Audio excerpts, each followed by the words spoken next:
एक यार वो ऑरेंज वाली जो चेयर नहीं है, एक यहाँ लाके लगाओ। आज हम तुम्हें यहाँ बिठाएंगे, ठीक है ना यार? हाँ, तुम्हें दुनिया देखेगी। ये वाला वीडियो मैं यूट्यूब पे डाल दूंगी, ठीक है ना यार? तुम्हें दुनिया देखेगी, ठीक है ना यार?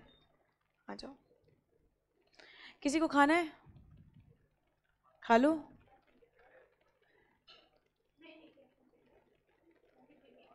हाँ,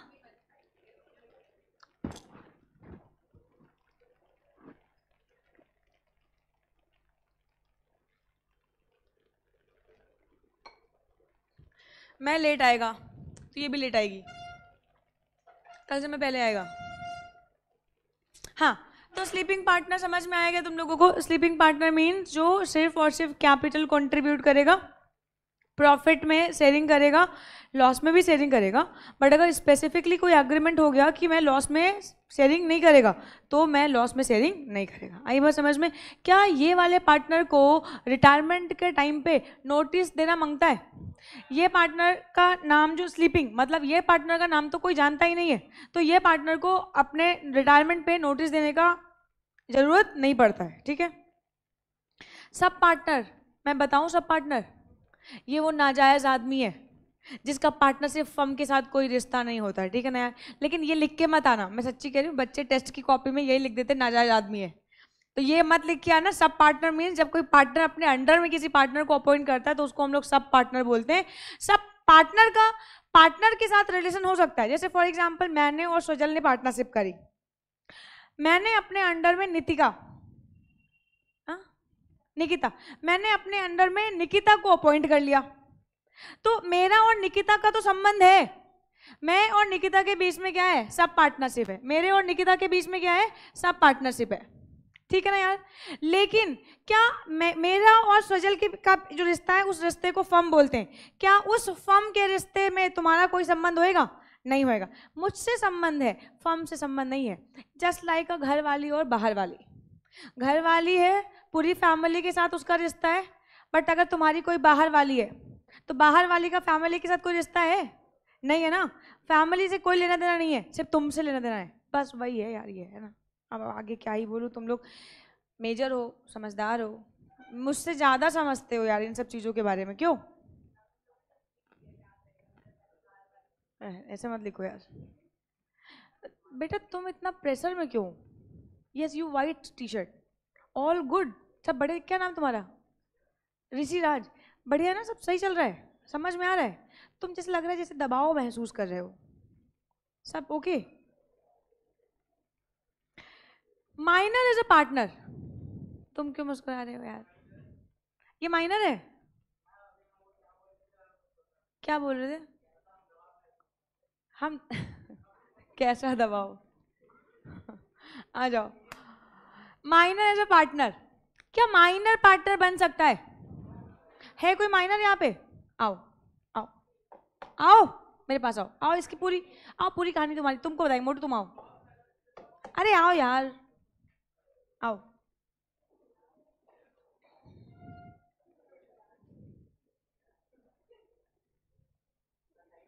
हाँ आओ, बैठो बैठो, इधर आ जाओ। हाँ, तुम कैमरे में नहीं हो? बस बस, एकदम बढ़िया, सॉलिड।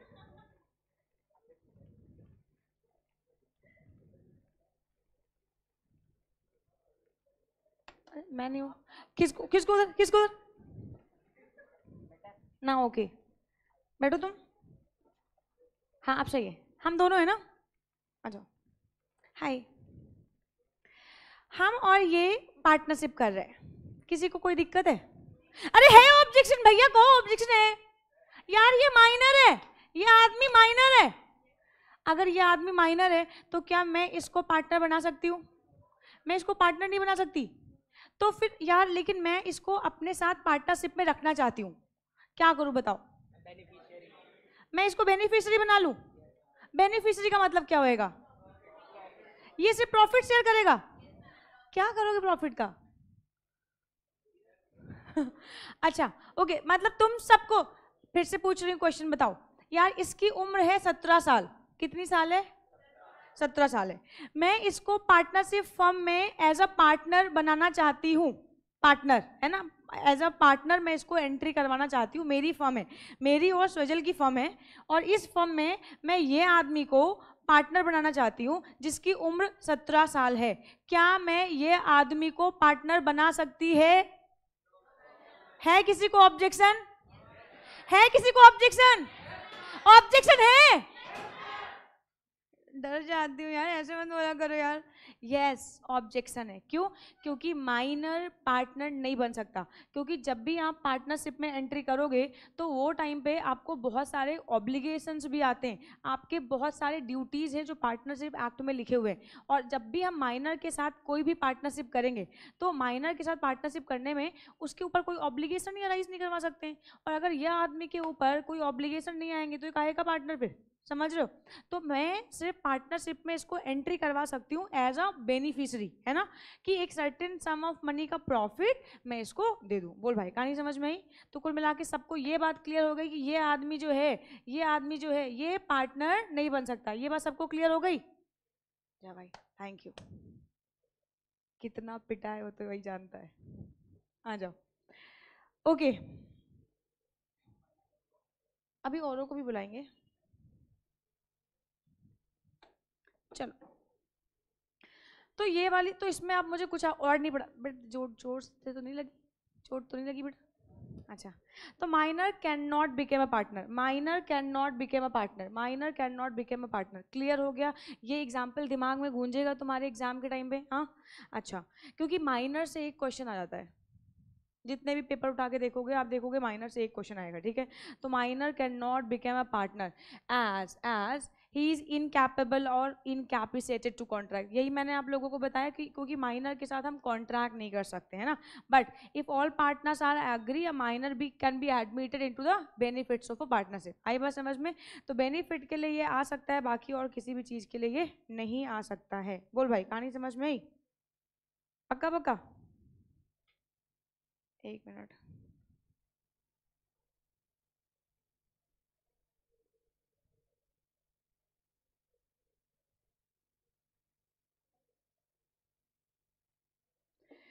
आगे बढ़ते हैं। ही इज नॉट पर्सनली लाइबल, वो पर्सनली लाइबल नहीं होंगे, but his property in the form is liable. अब ये क्या कहानी है समझना ध्यान से। अगर मैंने माइनर को बुला लिया तो कल को अगर पार्टनरशिप फॉर्म में हमें कोई लॉस हो गया, अगर वो लॉस हो गया तो क्या लॉस में भी पार्टिसिपेट करेगा? क्या लॉस, क्योंकि प्रॉफिट के लिए तो आया, तो क्या लॉस में पार्टिसिपेट करेगा? ऑफ कोर्स नहीं है, लॉस में पार्टिसिपेट नहीं करेगा। हाँ, लेकिन अगर किसी ईयर में पार्टनरशिप को लॉस होता है तो वो टाइम पे इसको अपना प्रॉफिट सरेंडर करना पड़ेगा। आई बात समझ में? Okay. And he enjoy certain right as that of partner, है ना।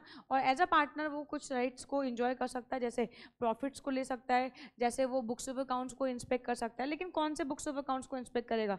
वो वही बुक्स ऑफ अकाउंट्स को इंस्पेक्ट करेगा जिन बुक्स ऑफ अकाउंट्स में प्रॉफिट्स लिखे होंगे, ठीक है ना। क्योंकि माइनर है तो सभी के सभी बुक्स ऑफ अकाउंट्स को ये नहीं देख सकता है, कुछ ही बुक्स ऑफ अकाउंट्स को ये देखेगा। बोल भाई, इतनी कहानी समझ में आती है? चलो, अब ये वाली लाइन मैं नहीं बता रही हूँ क्योंकि इस लाइन पे पूरी कहानी ही है, तो मैं अब जब कॉन्सेप्ट पे मूव करूंगी तभी बताऊंगी। यहाँ पे आइए, इनकमिंग पार्टनर। इनकमिंग पार्टनर कौन होता है यार? मेरी और सजल की पार्टनरशिप है। सजल, मेरी और सजल की क्या है? पार्टनरशिप है, ठीक है ना यार। अब मैं और सजल पार्टनरशिप में है और मैं किसी और पार्टनर को अपने फर्म में एंटर करवाना चाहती हूँ, है ना। मेरी और सजल की पार्टनरशिप है और मैं इस पार्टनरशिप में किस और को एंट्री करवाना चाह रही हूँ, है ना। तो जब एक एग्जिस्टिंग फर्म है, जैसे मान लो राखी और SAJAL, सजल, है ना। राखी एंड सजल की क्या है? पार्टनरशिप है ना। और इस पार्टनरशिप में मैं किसी को एंट्री करवा रही हूँ, ठीक है ना यार। इस पार्टनरशिप में किसी की एंट्री हो रही है, एग्जिस्टिंग पार्टनरशिप फर्म है ना। एग्जिस्टिंग पार्टनरशिप फर्म में मैं निकिता नाम की एक लड़की है जिसको मैं एंट्री, बेटा 18 साल के हो गए हो? अच्छा, तब ठीक है। अच्छा, तो मैंने इसकी एंट्री करवानी। अब मान लो फॉर एग्जांपल आज है 1 जनवरी और 1 जनवरी को मैं निकिता को एंट्री करवा रही हूँ, तो निकिता कौन सी पार्टनर हो गई? इनकमिंग पार्टनर हो गई, है ना। इस निकिता के आने से पहले यानी ये मानो 31 जनवरी 2023 है ना। और मान लो कोई है जो मुझे फ़ोन कर रहा है, 31 दिसंबर 2022 2022 की डेट पे फर्म के पास कुछ लाइबिलिटी है। फर्म के पास मान लो फॉर एग्जांपल 300 करोड़ की लाइबिलिटी है।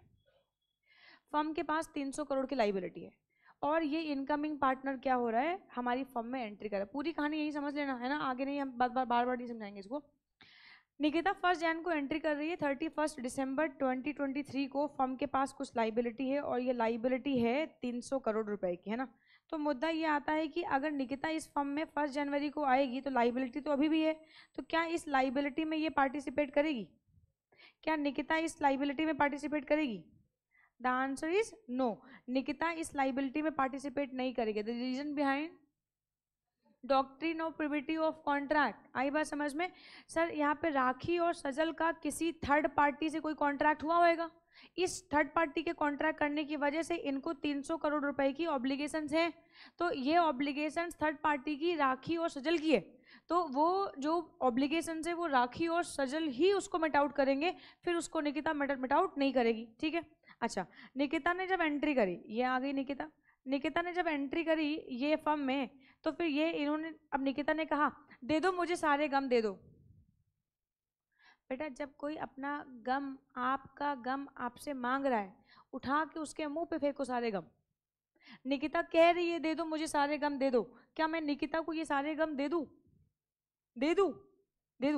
तो अभी ना सुनो ध्यान से, 1 जनवरी को जब निकिता ने एंट्री करी तो उसकी कोई लाइबिलिटी नहीं थी, बट अगर निकिता खुद कह रही है कि मैम मैं आपके गम में पार्टिसिपेट करूंगी, तो फिर मैं इसको ये गम दे देती हूँ।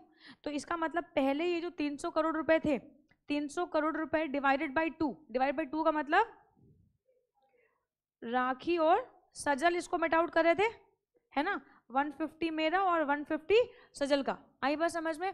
बट जब 1 जनवरी को निकिता आई तो निकिता ने कहा मैं भी आपके गम में पार्टिसिपेट करूंगी, क्योंकि अल्टीमेटली मैं भी तो अब आपकी पार्टनर बन गई। तो मैंने कहा ठीक है, तो 300 डिवाइडेड बाई कितना, 3, कितना आ गया, 100 करोड़। आई बात समझ में?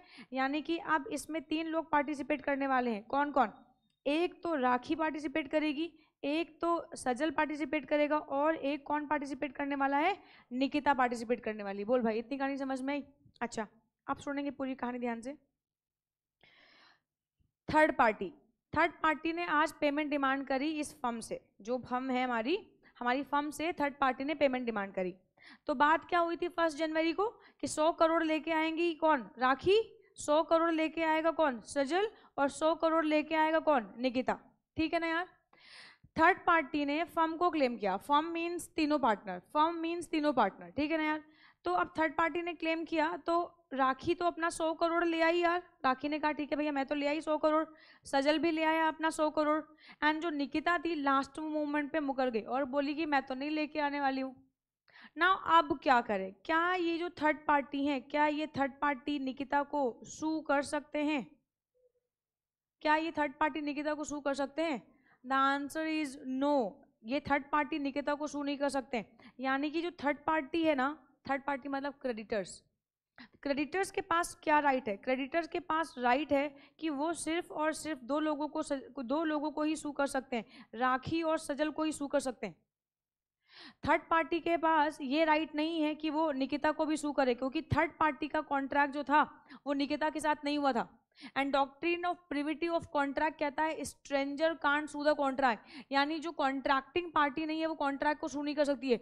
Only contracting party can sue the contract, only contracting party can sue the contract. Doctrine of privity of contract, फिर से सुनो ध्यान से, doctrine of privity of contract कहता है only contracting party can sue the contract, stranger can't sue the contract.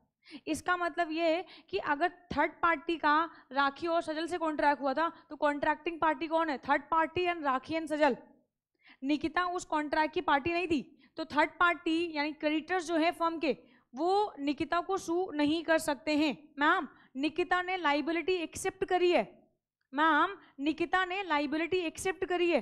क्या liability accept करने के बाद भी नहीं हो सकता है ऐसा? नहीं बेटा, अगर निकिता ने लाइबिलिटी एक्सेप्ट करी है उसके बाद भी बेटा थर्ड पार्टी निकिता को सू नहीं कर सकते हैं, आई बात समझ में, यानी ये पार्टी को छू भी नहीं सकते हैं क्रेडिटर्स। इतनी कहानी समझ में आई? तो फिर क्या होएगा मैम, अब सिर्फ थर्ड पार्टी को 200 करोड़ ही मिलेगा? नहीं नहीं, अब क्या करेंगे, राखी 100 करोड़ ले आई थी, सजल भी 100 करोड़ ले आया था, ये 50 करोड़ और लेके आएंगे और 50 करोड़ ये भी और लेके आएंगे। इतनी कहानी समझ में आती है? अच्छा फिर मैम एक बात बताओ, लेकिन मैम अब ये तो गलत बात है कि राखी सजल से निकिता ने एक कॉन्ट्रैक्ट किया था और बोला था कि मैं 100 करोड़ लेके आऊंगी, तो ये सब कुछ अब यहाँ पे जैसे ही निकिता ने ये ऑब्लिगेशंस एक्सेप्ट किए, जैसे ही हमने ये ऑब्लिगेशंस एक्सेप्ट किए सर, इमीडिएटली हम एक कॉन्ट्रैक्ट में आ गए। और अब ये केस में राखी और सजल अपने क्रेडिटर्स को तो 50 करोड़ दे देंगे, बट ये सिचुएशन में राखी के पास भी राइट है कि 50 करोड़ वो निकिता से रिकवर कर सकती है, और सजल के पास भी राइट है कि वो निकिता से 50 करोड़ रिकवर कर सकता है। बोलो भाई, कहानी समझ में आती क्या? सबको क्लियर? अच्छा अब मुझे ईमानदारी के साथ बताएंगे कहाँ पे दिक्कत आई, किसको कहाँ नहीं समझ में आया? लास्ट वाला मैं फिर से पूरा बताती हूँ, सुनो ध्यान से। सर एक पार्टनरशिप ऑलरेडी है, मैं पूरी क्लास में एक ही पार्टनरशिप का एग्जांपल लूंगी, है ना, जिससे पूरी क्लास में कॉन्सेप्ट क्लियर है। मेरी और सजल की पार्टनरशिप है, आओ आओ ना यार, आओ।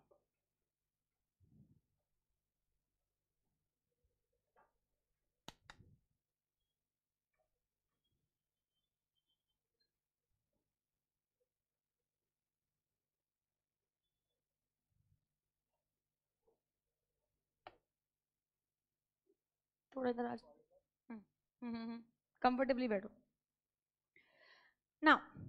इस पार्टनरशिप में इस पार्टनरशिप में इस पार्टनर, ये देखो ये हमारी और क्या है, इसकी पार्टनरशिप है, ओके। तो हम और ये पार्टनरशिप में है। अब इस एग्जिस्टिंग, अच्छा ऑलरेडी हमारी पार्टनरशिप को 4 साल हो चुके हैं ना, आज 31 दिसंबर है, पार्टनरशिप हमारी चल रही है। 300 करोड़ की लाइबिलिटी हमारी पार्टनरशिप पे है, 150 करोड़ की लाइबिलिटी मेरे ऊपर है और 150 करोड़ की लाइबिलिटी इनके ऊपर है ना। ये हमें क्रेडिटर्स को देना है। बोल भाई इतनी कहानी समझ में आ रही है? तुम कंफर्टेबली बैठो, नर्वस हो गया? अच्छा पढ़ रहे तुम? तो मेरी और इसकी पार्टनरशिप है, 150 की लाइबिलिटी मेरे ऊपर है और 150 करोड़ की लाइबिलिटी इसके ऊपर है ना। आज की डेट में 1 जनवरी आज है, मान लो 1 जनवरी 2023 है आज की डेट में हमने एक पार्टनर को इंट्रोड्यूस करने का प्लान किया और निकिता मैम को हमने अपना पार्टनर बनाया। निकिता मैम 1 जन को हमारी पार्टनरशिप में एंट्री करती है ना। क्या निकिता मैम इस 300, निकिता मैम इनकमिंग पार्टनर है, कौन सी पार्टनर है? इनकमिंग पार्टनर है। जिस डेट को निकिता मैम एंटर करेंगी उसके पहले की फर्म की जितनी भी लाइबिलिटी है उसमें निकिता मैम का कोई भी हिस्सा नहीं होएगा, क्योंकि उसमें निकिता मैम की कोई लाइबिलिटी है नहीं, क्योंकि उन्होंने वो कॉन्ट्रैक्ट किया नहीं, उसके बेनिफिट उन्होंने लिए नहीं। 1 जन ऑनवर्ड अब अगर कोई भी कॉन्ट्रैक्ट होता है और फर्म को कोई भी लॉस होता है तो वो लॉस को पार्टिसिपेट कौन करेगा? हम, सजल और निकिता। जब ये 1 जन को एंटर करती है वो दिन से हमने इनको वेलकम किया, माला वाला पहनाया यार, है ना, मिठाई विठाई खिलाई।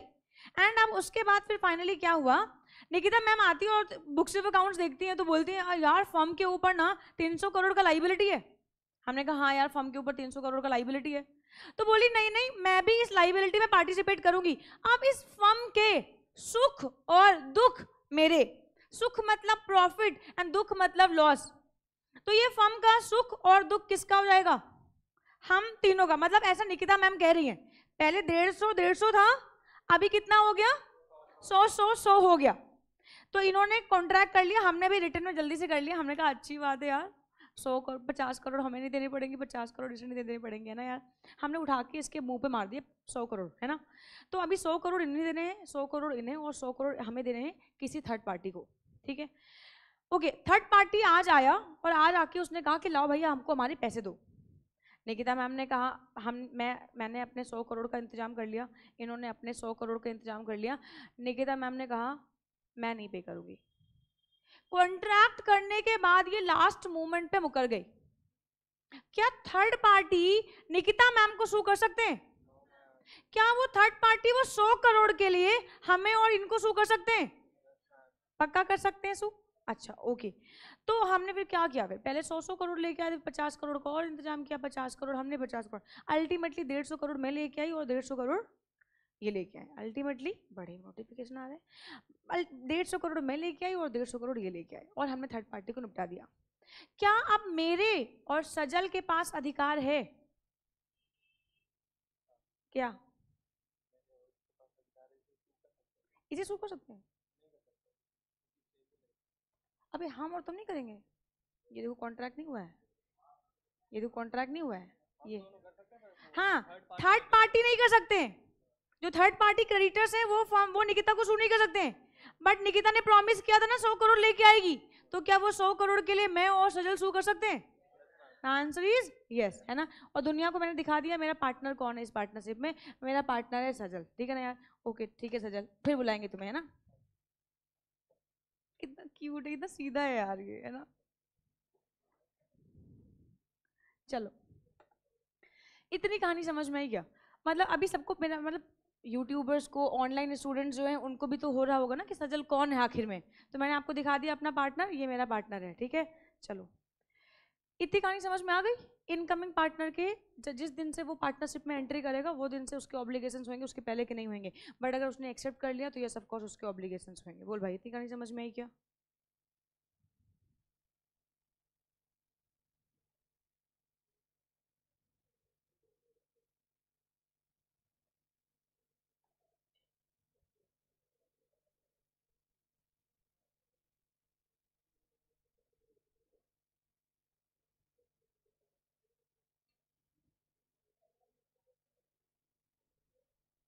चलो,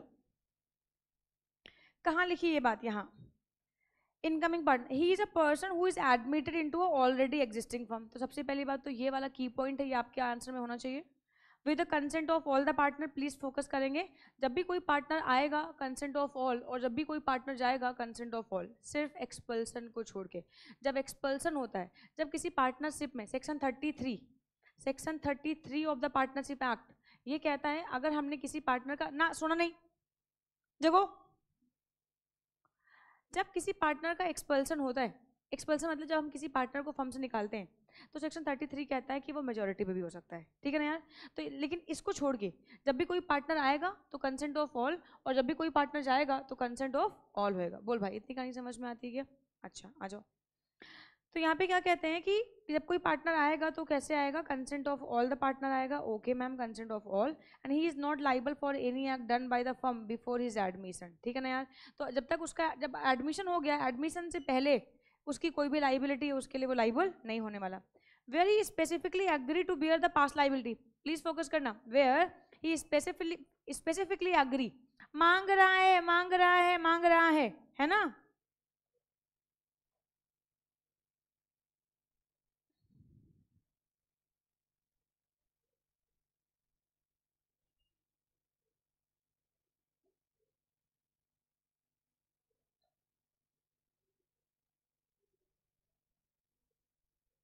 आ जाओ। अगर वो मांग रहा है where he specifically agree to bear the past liability, he will be liable to other partners for it, he will be liable to other partners for it. Other partners, please focus करना, क्या creditor लिखा है, क्या third party लिखा है, क्या लिखा हुआ है? Other partners. इसका नाम निकिता किसके लाइबल होगी? मेरे और सजल की लाइबल होगी, ठीक है ना। Third parties can not hold him liable, third parties third parties cannot hold him liable since there is no privity of contract between the new partner and creditors। बोल भाई, कहानी समझ में आई क्या?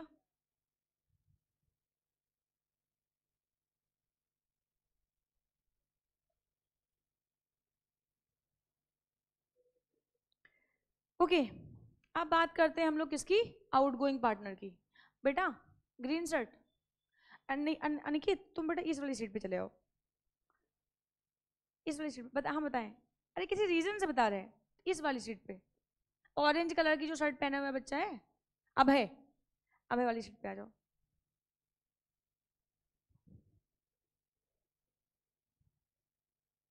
Thank you.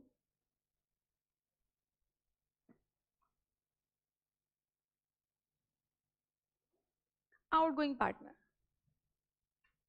स्टार्ट करें। Outgoing कौन होता है? जो किसी एग्जिस्टिंग फर्म से जा रहा होता है, जो किसी एग्जिस्टिंग फर्म से जा रहा होता है उसको हम लोग क्या बोलते हैं? आउटगोइंग पार्टनर, ठीक है ना यार? He is a person who leaves the firm, he is a person who leaves the firm while the others continue the partnership. A partner में go out due to retirement, death, insolvency और expulsion, ठीक है ना यार? तो retirement आप ना, outgoing partner तो बहुत सारे रीजन से आउटगोइंग बन सकता है।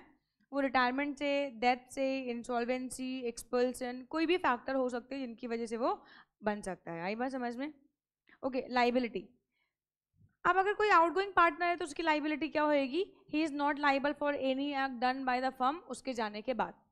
ऑफ कोर्स, अगर मान लो फॉर एग्जांपल कोई, मान लो मेरी और सजल की पार्टनरशिप है, निकिता आ गई, सजल जा रहा है, तो ये केस में 1 जनवरी को अगर सजल गया तो 1 जनवरी तक, टिल द 1 जनवरी जितनी भी लाइबिलिटी होएगी वो लाइबिलिटी में पार्टिसिपेट करेगा सजल, बट उसके बाद सजल उस लाइबिलिटी में पार्टिसिपेट नहीं करेगा। तो जितनी लाइबिलिटी, मान लो 1 जनवरी तक जो लाइबिलिटी है वो 300 करोड़ की है, तो 150 मेरी, 150 इसकी, तो ये 150 करोड़ के लिए लाइबल होएगा, फर्दर आगे की लाइबिलिटी के लिए लाइबल नहीं होएगा। बोल भाई, इतनी कहानी समझ में आती है? When cessation is by retirement, he is liable to third party, ठीक है ना यार?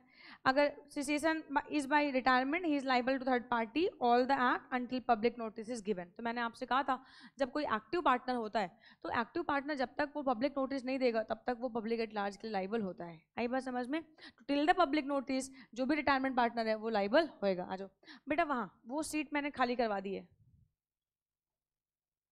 वो हिजाब पीछे पहने हुए बच्चे, हाँ इसी पे, बस बस बस यहीं पे खाली ना।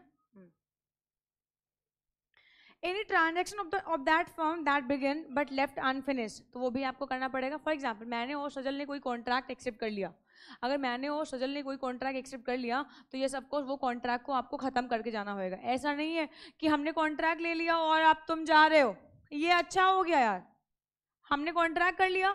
जैसे मैंने और सर ने आपसे कॉन्ट्रैक्ट कर लिया कि हम बच्चों को फाउंडेशन पढ़ाएंगे, मैं तो जा रही हूँ, बाय, लंदन, अब नहीं आऊंगी। तुम्हें पाप लग जाएगा, बता दे रहे हैं। तुम बाय बोल रहे हो हमसे, मत बोलो बाय। अरे मैं चली जाऊंगी, तुम्हारा कॉन्ट्रैक्ट कौन परफॉर्म करेगा? तुम्हें लॉ कौन पढ़ाएगा? बोलो हाय राम। तुम भी बेटा यही कह रहे हो, सर कह रहे हो? तुम सब कह रहे हो सर पढ़ा देंगे? नहीं तुम सर से पढ़ लो यार, नहीं तुम सर से पढ़ लो, मैं जा रही हूँ यार, ये अच्छा है यार।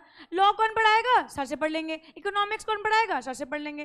और मैथ्स कौन, मतलब मैथ्स फिर कौन पढ़ाएगा? अच्छा सर जा रहे हैं, मैथ्स हम पढ़ा दें? एकदम भयंकर वाली बेइज्जती मार देते हो यार तुम लोग। आ जाओ। तो ऑफ कोर्स अगर देखो, हम पार्टनरशिप में एक बार अगर हमने कोई कॉन्ट्रैक्ट कर लिया तो जब तक वो कॉन्ट्रैक्ट खत्म नहीं हो जाएगा ना तब तक हम लोग नहीं जा सकते, ठीक है? रिटायरमेंट की एंट्री, चलो ठीक है, रिटायरमेंट का नोटिस इशू कर दिया, रिटायरमेंट की एंट्री हो गई, बट पहले कॉन्ट्रैक्ट खत्म कर लो फिर जाना, बिना कॉन्ट्रैक्ट खत्म किया आप नहीं जा सकते। बोल भाई, इतनी कहानी समझ में आती है क्या? आ जाओ, इसके बाद ये वाली कहानी अभी नहीं पढ़ा रही मैं, पार्टनर बाय होल्डिंग आउट। आ जाओ यार, ये एग्जाम में क्वेश्चन पूछा गया है और ये पूछा जा भी सकता है ना, इंपॉर्टेंट टॉपिक है यार ये, partner by holding out. Partner by holding out, ये पार्टनर बाय होल्डिंग आउट होता क्या है? पार्टनर बाय होल्डिंग आउट का मतलब होता है कि देखो, ऐसे देखो, मैं दो चीजें आपको पढ़ाऊंगी, एक पढ़ाऊंगी स्टॉपल, कहाँ गया स्टॉपल, कहाँ गया?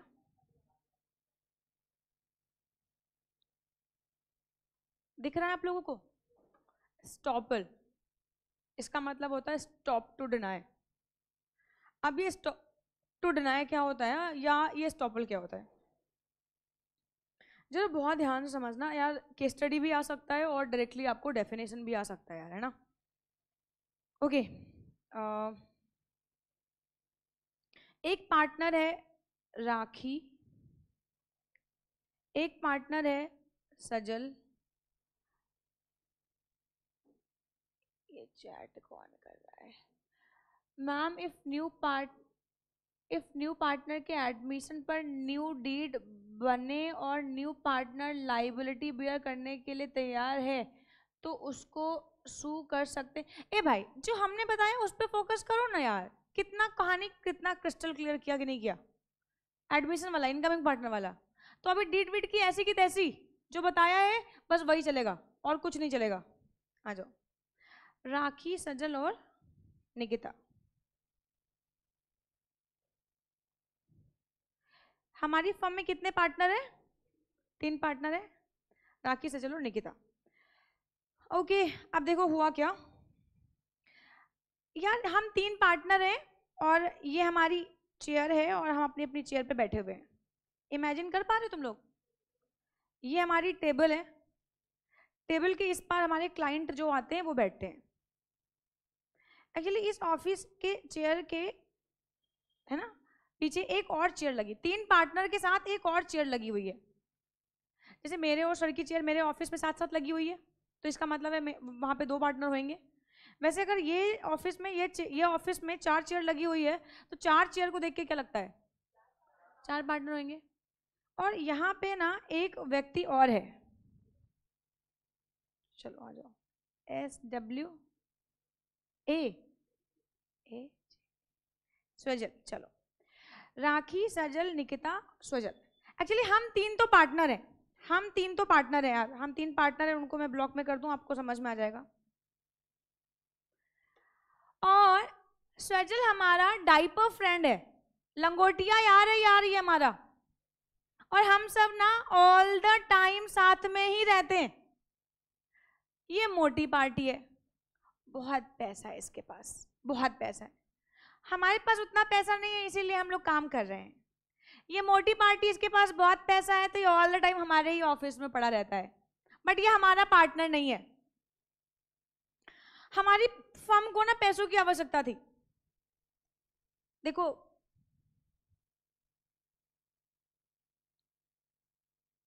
हौसले अपनी जगह है ना, और ये दोस्त है हमारा, इसके पास बहुत पैसा है, बट ऑफ कोर्स हम इससे पैसा नहीं लेते हैं।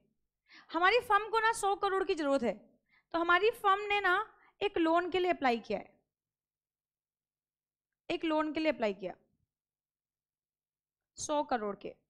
हालांकि हमारे दोस्त के पास बहुत पैसा है, मैं अपने दोस्त से अभी बोलूं तो 100 करोड़ यू बाएं हाथ का खेल है इसके, 100 करोड़ यू दे देगा। लेकिन मेरे को ना अभी जो 100 करोड़ है ना वो अपने दोस्त से नहीं लेना है, मैं बैंक से लोन, हम तीनों बैंक से लोन लेंगे, ठीक है ना यार। तो हमने बैंक में लोन के लिए अप्लाई कर दिया। बैंक ने देखा यार, एक्चुअली हुआ क्या यार, कोविड में 1-2 बार डिफॉल्ट हो गया था यार, 1-2 लोन का पेमेंट नहीं गया, डिले हो गया था, डिफॉल्ट हो गया था। हमने बैंक के लिए अप्लाई किया लोन के लिए, बैंक ने रिजेक्ट मार दिया। मैंने बैंक को फिर से री अप्लाई किया, मैंने कहा यार देखो कुछ हो जाए दे दो यार, बहुत ज़रूरत है, एक प्रोजेक्ट स्टार्ट करना है और वो प्रोजेक्ट में पैसा लगना है, प्लीज़ अगर कुछ हो जाए तो यार करवा दो। तो बैंक का जो मैनेजर था, और बैंक के मैनेजर को भी बना देते हैं,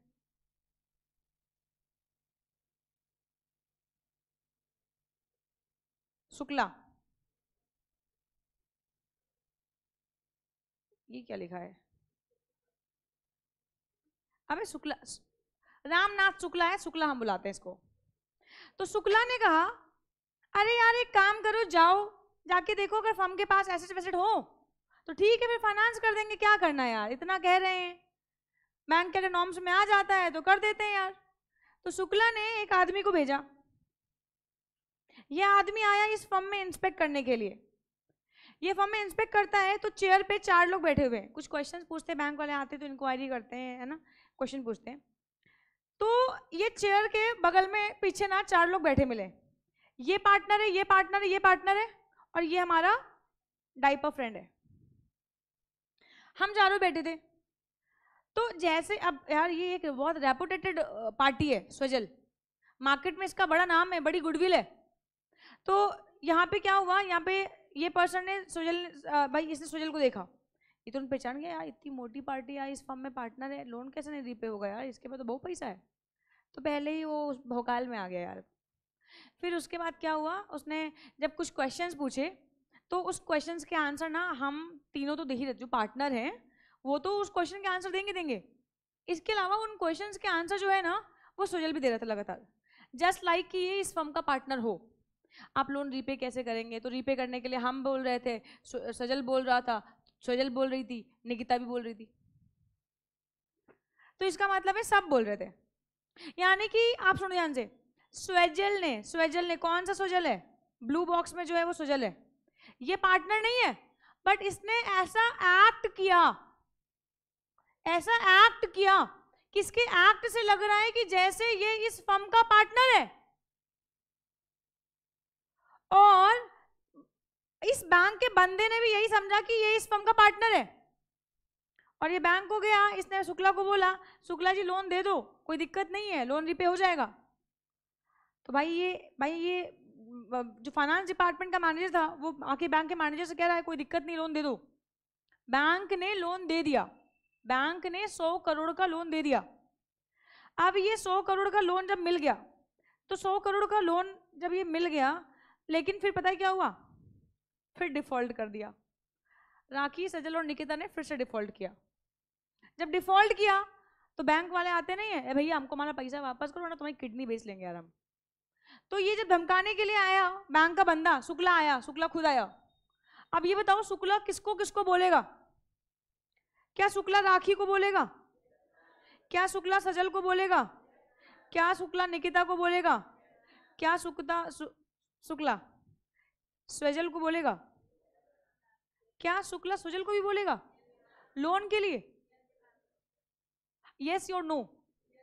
यस, क्योंकि इसने ऐसा एक्ट किया था कि जैसे ये इस फर्म का क्या हो, पार्टनर हो।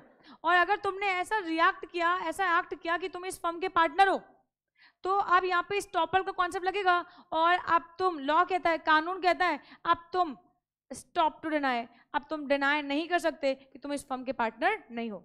और फाइनली ये जो 100 करोड़ रुपए हैं ये डिवाइडेड बाई क्या होंगे, 4 होंगे, एंड 25 CR में पेमेंट होगी। बोल भाई कहानी समझ में आती क्या? पक्का कहानी समझ में आई? स्टॉपल समझ में आया? स्टॉपल मीन्स एक पार्टी जो पार्टनरशिप फर्म में पार्टनर नहीं है, एक पार्टी जो पार्टनर नहीं है, कानून उसके ऊपर ऑब्लिगेशन लगा दे और उसको उस पार्टनरशिप फर्म में एज अ पार्टनर मान लिया जाए, इसको हम लोग बोलते हैं पार्टनर बाय स्टॉपल। पार्टनर, अब स्टॉप टू डिनाई तुम नहीं कर सकते, स्टॉप टू डिनाई तुम डिनाई नहीं कर सकते कि तुम हमारी फर्म के पार्टनर नहीं हो। बोल भाई इतनी कहानी समझ में आती है? कहानी क्रिस्टल क्लियर? कोई डाउट हो तो पूछो, ऑनलाइन स्टूडेंट कोई डाउट हो तो पूछो। अब सुनो ध्यान से, ये तो स्टॉपल हो गया। अच्छा होल्डिंग आउट, बेटा होल्डिंग आउट भी सेम ही सेम है। होल्डिंग आउट लाइबिलिटी को होल्ड आउट करना। तो मैं आपको बताऊं स्टॉपल जो है ना वो वाइडर टर्म है, स्टॉपल वाइडर टर्म है। Estoppel includes holding out, estoppel includes holding out. Estoppel में स्टॉपल का भी कॉन्सेप्ट लगा सकते हैं, ये जो मैंने फाइनेंस का एग्जांपल दिया था, एंड स्टॉपल में हम लोग ना क्या लगा सकते हैं, स्टॉपल में होल्डिंग आउट भी लगा सकते हैं। हाय तुम्हारी खाला का घर है, जब मन करेगा तब आओ यार, है ना? नालायक पाजी, क्यों बैठने दो ना उसको वहां पे, तो पानी गिर गिर रहा है। इधर बैठो ना, एक खिसक जाना बेटा। आओ।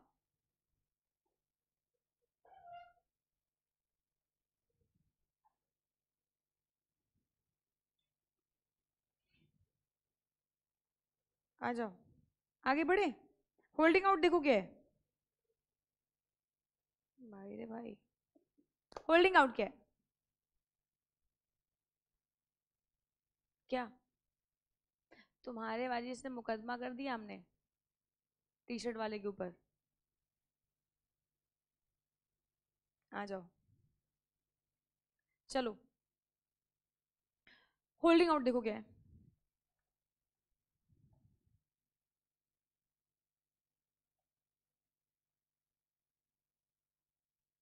यार ये 3 पार्टनर है, ये 3 पार्टनर है, राखी, सजल एंड निकिता। अभी ये फर्म से ना सजल जा रहा है, सजल कौन सा पार्टनर है? एक्टिव पार्टनर है, बट अब आउट गोइंग हो गया ना, एक्टिव पार्टनर है, ये जा रहा है। यार जब एक्टिव पार्टनर फर्म से जाता है तो उसको पब्लिक नोटिस देना पड़ता है। क्यों पब्लिक? क्योंकि एक्टिव पार्टनर है तो इस फर्म में इसकी नाम होगी, इसकी गुडविल होगी। तो जब ये इस पार्टनरशिप फर्म को छोड़ के जाएगा तो वो पब्लिक नोटिस देगा कि भैया हम इस फर्म से जा रहे हैं, अब से हमारा इस फर्म से कोई भी लेना देना नहीं है किसी भी प्रकार का। ठीक है, तो ये एक्टिव पार्टनर ना जा रहा है और इसने ना क्या किया, पब्लिक नोटिस दिया। पब्लिक नोटिस नहीं दिया, सॉरी देना चाहिए है ना, बट इसने पब्लिक नोटिस नहीं दिया। इसने 1 जनवरी को रिटायरमेंट ले लिया, रिटायरमेंट की एंट्री फॉर्म में पास हो गई है, बट अभी इसने पब्लिक नोटिस नहीं दिया। अगर इसने पब्लिक नोटिस नहीं दिया तो फिर ये केस में मान लो फॉर एग्जाम्पल 5 जनवरी को फर्म को 15 करोड़ का नुकसान हो गया, लॉस हो गया। क्या इस 15 करोड़ के लॉस में क्या जो सजल है वो पार्टिसिपेट करेगा? देखो, जब तक आपने, अगर आप एक्टिव पार्टनर हो और आप पार्टनरशिप फर्म में अगर आप पब्लिक नोटिस नहीं दोगे तो ये ऑफ कोर्स आपके जाने के बाद भी अगर फर्म कोई भी लॉस अराइज करती है, कोई लॉस उसको होता है, तो उस लॉस में आपका पार्टिसिपेशन होएगा। यानी इस 15 करोड़ में सजल जा चुका है इस फर्म को छोड़ के, बट फिर भी क्या हो जाएगा, वो इसके लिए लाइबल होएगा। बोल भाई, कहानी समझ में आती क्या? तो यही है होल्डिंग आउट। अब देखो ना, एक पार्टनर जो एक्चुअल में फर्म का पार्टनर नहीं है, बट वो क्या कर रहा है, वो लाइबिलिटी को होल्ड आउट कर रहा है। आई बात समझ में? इसीलिए हम इसको बोलते हैं होल्डिंग आउट। अच्छा, इस टॉपल में भी देखो ना, एक्चुअली में स्वजल ने तो कुछ क्वेश्चन के आंसर ही दिए थे ना, बट इसने लाइबिलिटी को होल्ड आउट किया ना, तो स्वजल भी होल्डिंग आउट हो गया। और यहाँ पे पब्लिक नोटिस नहीं दिया तो ये भी होल्डिंग आउट हो गया।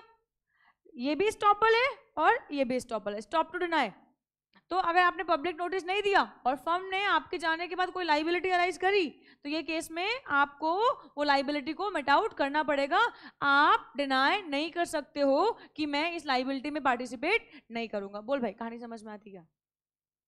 पूछो, कोई डाउट हो तो। हाँ, public notice public at large को देगा। न्यूज़पेपर में एडवर्टीजमेंट, एक वर्नाकुलर न्यूज़पेपर में और इंग्लिश न्यूज़पेपर में हम एडवर्टीजमेंट देते हैं, समझ रहे हो? कि हम एडवर्टीजमेंट देंगे कि यार हमारा अब इस फर्म से कोई भी लेना देना नहीं है, जो भी व्यक्ति इस फर्म के साथ कॉन्ट्रैक्ट कर रहा है वो मेरे नाम पे ना करे, क्योंकि मेरा अब इस फर्म के साथ कोई भी लेना देना नहीं है। आई कहानी समझ में? पक्का पक्का? और पूछो, कोई डाउट हो तो। कोई डाउट ही नहीं है भाई रे भाई। यार हम पढ़ाते बहुत अच्छा है, तुम पढ़ते बहुत अच्छा हो।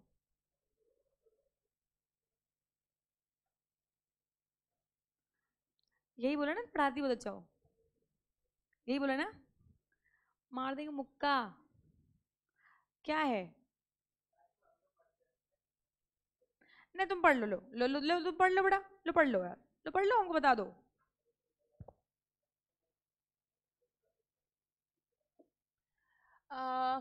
मैम, बुआ का बगीचा है, पता नहीं क्या लिख रहा है, बुआ का बगीचा है। मैम, क्या होल्डिंग पार्टनर का प्रोफाइल मिलेगा? होल्डिंग पार्टनर का प्रोफाइल मिलेगा? स्वजल की डिमांड कर रहे हैं।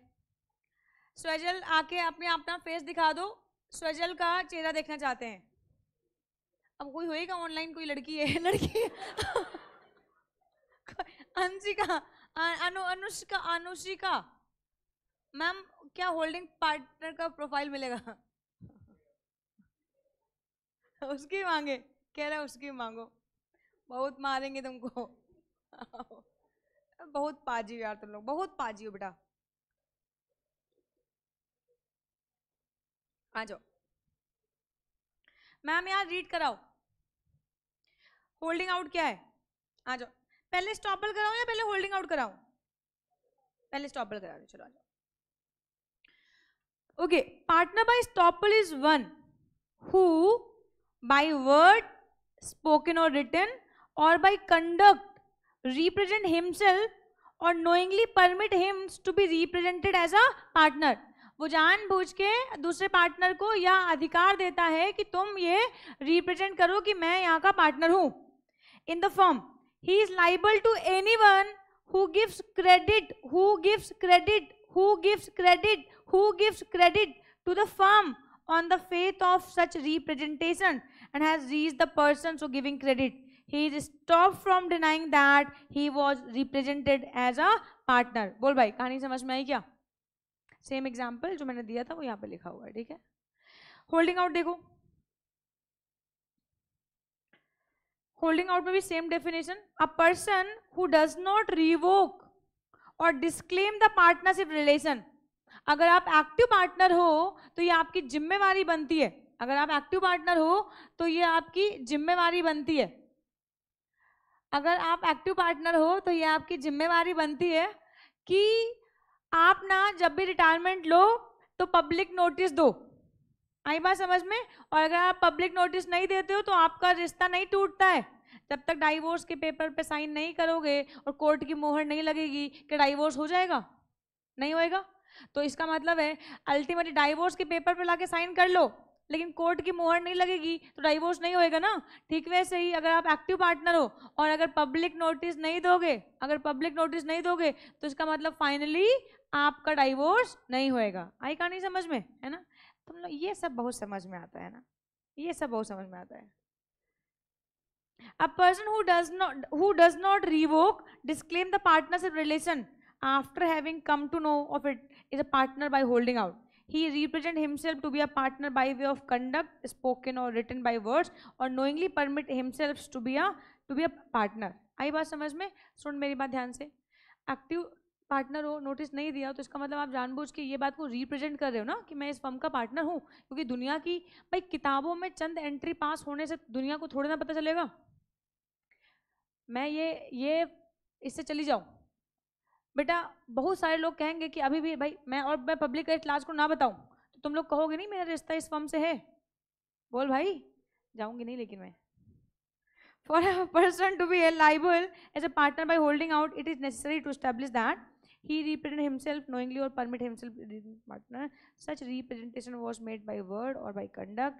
The other party, on the faith of such representation, gave credit to the firm. The person so held out does not know the representative has reached the person so giving credit. आई बात समझ में? देखो दोनों चीज में same बात लिख रखी है, स्टॉपल में भी लिख रखी है और होल्डिंग आउट में भी, बट होल्डिंग आउट में ये वाली लाइन एक और एक्स्ट्रा लिख रखी है। अ person who does not revoke और डिस्क्लेम द पार्टनरशिप रिलेशन, वो क्या कहलाएगा? Partner by holding out. तो मैंने यहाँ पे दिया था पब्लिक नोटिस वाला एग्जाम्पल और वहाँ पे मैंने बैंक क्रेडिट का एग्जाम्पल दिया था। दोनों ही एग्जाम्पल इंपॉर्टेंट है, दोनों ही कॉन्सेप्ट इंपॉर्टेंट है। बोल भाई इसमें कहानी कोई डाउट हो तो पूछो। कोई डाउट नहीं है। पार्टनर इन प्रॉफिट्स ओनली, जब कोई पार्टनर आता है सिर्फ और सिर्फ प्रॉफिट्स के लिए और वो लॉस में पार्टिसिपेट करने की बात नहीं करता है तो इसको हम लोग बोलते हैं partners in profits only. All partners में agree that the partner shall get share only in the profit and shall not liable to contribute toward the losses, इसको बोलेंगे पार्टनर इन प्रॉफिट ओनली। ठीक है, he is called a partner in profits only and he is liable for all the debts of the firm. debts of the firm के liable होएगा, profits के लिए right रखेगा but losses में contribute नहीं करेगा, है ना। he is bound to contribute to the losses अगर contract में privately कोई बात लिखी हुई है तो, otherwise partner in profit only का मतलब होता है कि सिर्फ और सिर्फ profit में participate करेंगे। but अगर लिख दिया इस पे contribute to losses to the firm when the other partners private source are not sufficient, ठीक है। तो partner in profit only का मतलब सिर्फ profit में ही participate करेंगे। पार्टनर इन प्रॉफिट का मतलब होता है सिर्फ और सिर्फ प्रॉफिट में पार्टिसिपेट करेंगे। अब सुनो ध्यान से, राखी, सजल, निकिता, हम 3 पार्टनर हैं यार, हम 3 पार्टनर हैं और ये पार्टनर है सिर्फ और सिर्फ प्रॉफिट के लिए, ठीक है ना यार। तो इसका मतलब है अगर प्रॉफिट हुए तो तीनों पार्टिसिपेट करेंगे और अगर लॉसेस हुए तो आर और एस तो परफॉर्म करेंगे लेकिन इसमें एन परफॉर्म नहीं करेगी। लेकिन बेटा पार्टनरशिप की लाइबिलिटी क्या होती है? अनलिमिटेड। अगर पार्टनरशिप की लाइबिलिटी अनलिमिटेड है और बेटा मेरी भी प्रॉपर्टी बिक गई, इसकी भी प्रॉपर्टी बिक गई, लेकिन निकिता की प्रॉपर्टी है अभी कुछ, तो फिर निकिता को अपनी प्रॉपर्टी बेच के देना पड़ेगा क्योंकि पार्टनरशिप की लाइबिलिटी क्या होती है? अनलिमिटेड होती है। तो फिर आपको लॉस में पार्टिसिपेट करना पड़ेगा अगर लॉस को पूरा करने के लिए बाकी जो पार्टनर्स हैं उनके पास पैसे नहीं है। बोल भाई कहानी समझ में आती क्या? पक्का पक्का?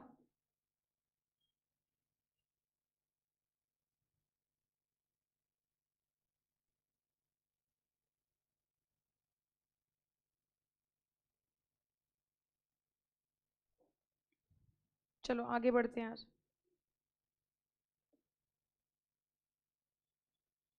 एक बार फिर से देख लो यार टाइप्स ऑफ पार्टनर, कितने टाइप्स के पार्टनर होंगे? एक्टिव पार्टनर, क्लियर है? आंखें बंद करके सोचो, क्लियर है? Active partner.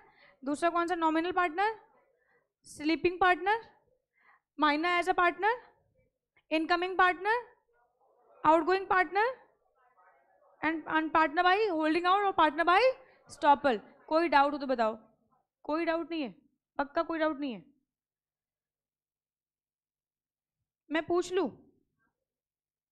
ओके चलो, किससे पूछूं? येलो शर्ट, नॉमिनल पार्टनर कौन होता है?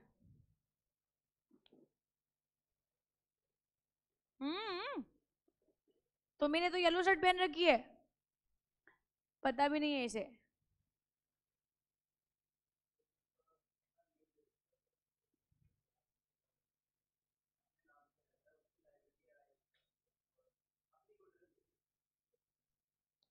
प्रॉफिट में पार्टिसिपेट करेगा, लॉसेस में पार्टिसिपेट करेगा, मार देंगे मुक्का। हाँ तो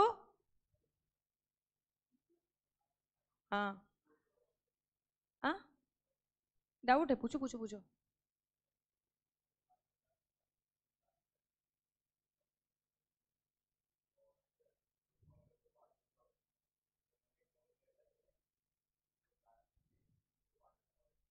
अगर उस पार्टनर का नाम नहीं है, उस पार्टनर के नाम पे आपने नहीं किया है, बैंक ने उस पार्टनर का नाम कंसीडर ही नहीं किया है, तो फिर ये केस में उसकी लायबिलिटी नहीं होगी। यही पूछना चाहते थे। मैं पूछती और, डॉर्मेंट पार्टनर कौन होता है? You Ashish, dormant, dormant partner,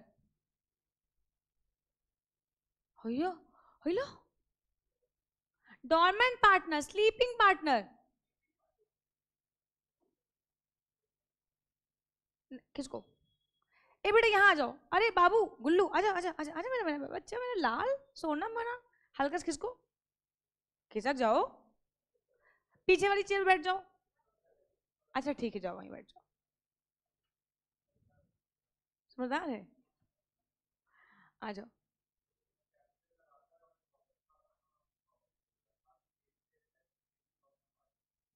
तो तुम इतना सोच के काहे बोले? अच्छा डॉर्मेंट नहीं तुम्हें समझ में आया, मतलब प्रोनाउंसिएशन नहीं समझ में आया? अच्छा ओके ओके ओके ओके। किससे पूछूं किससे पूछूं किससे पूछूं?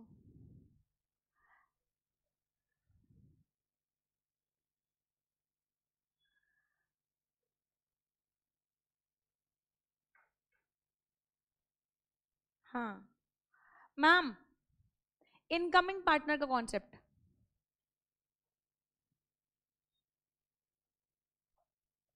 इनकमिंग पार्टनर,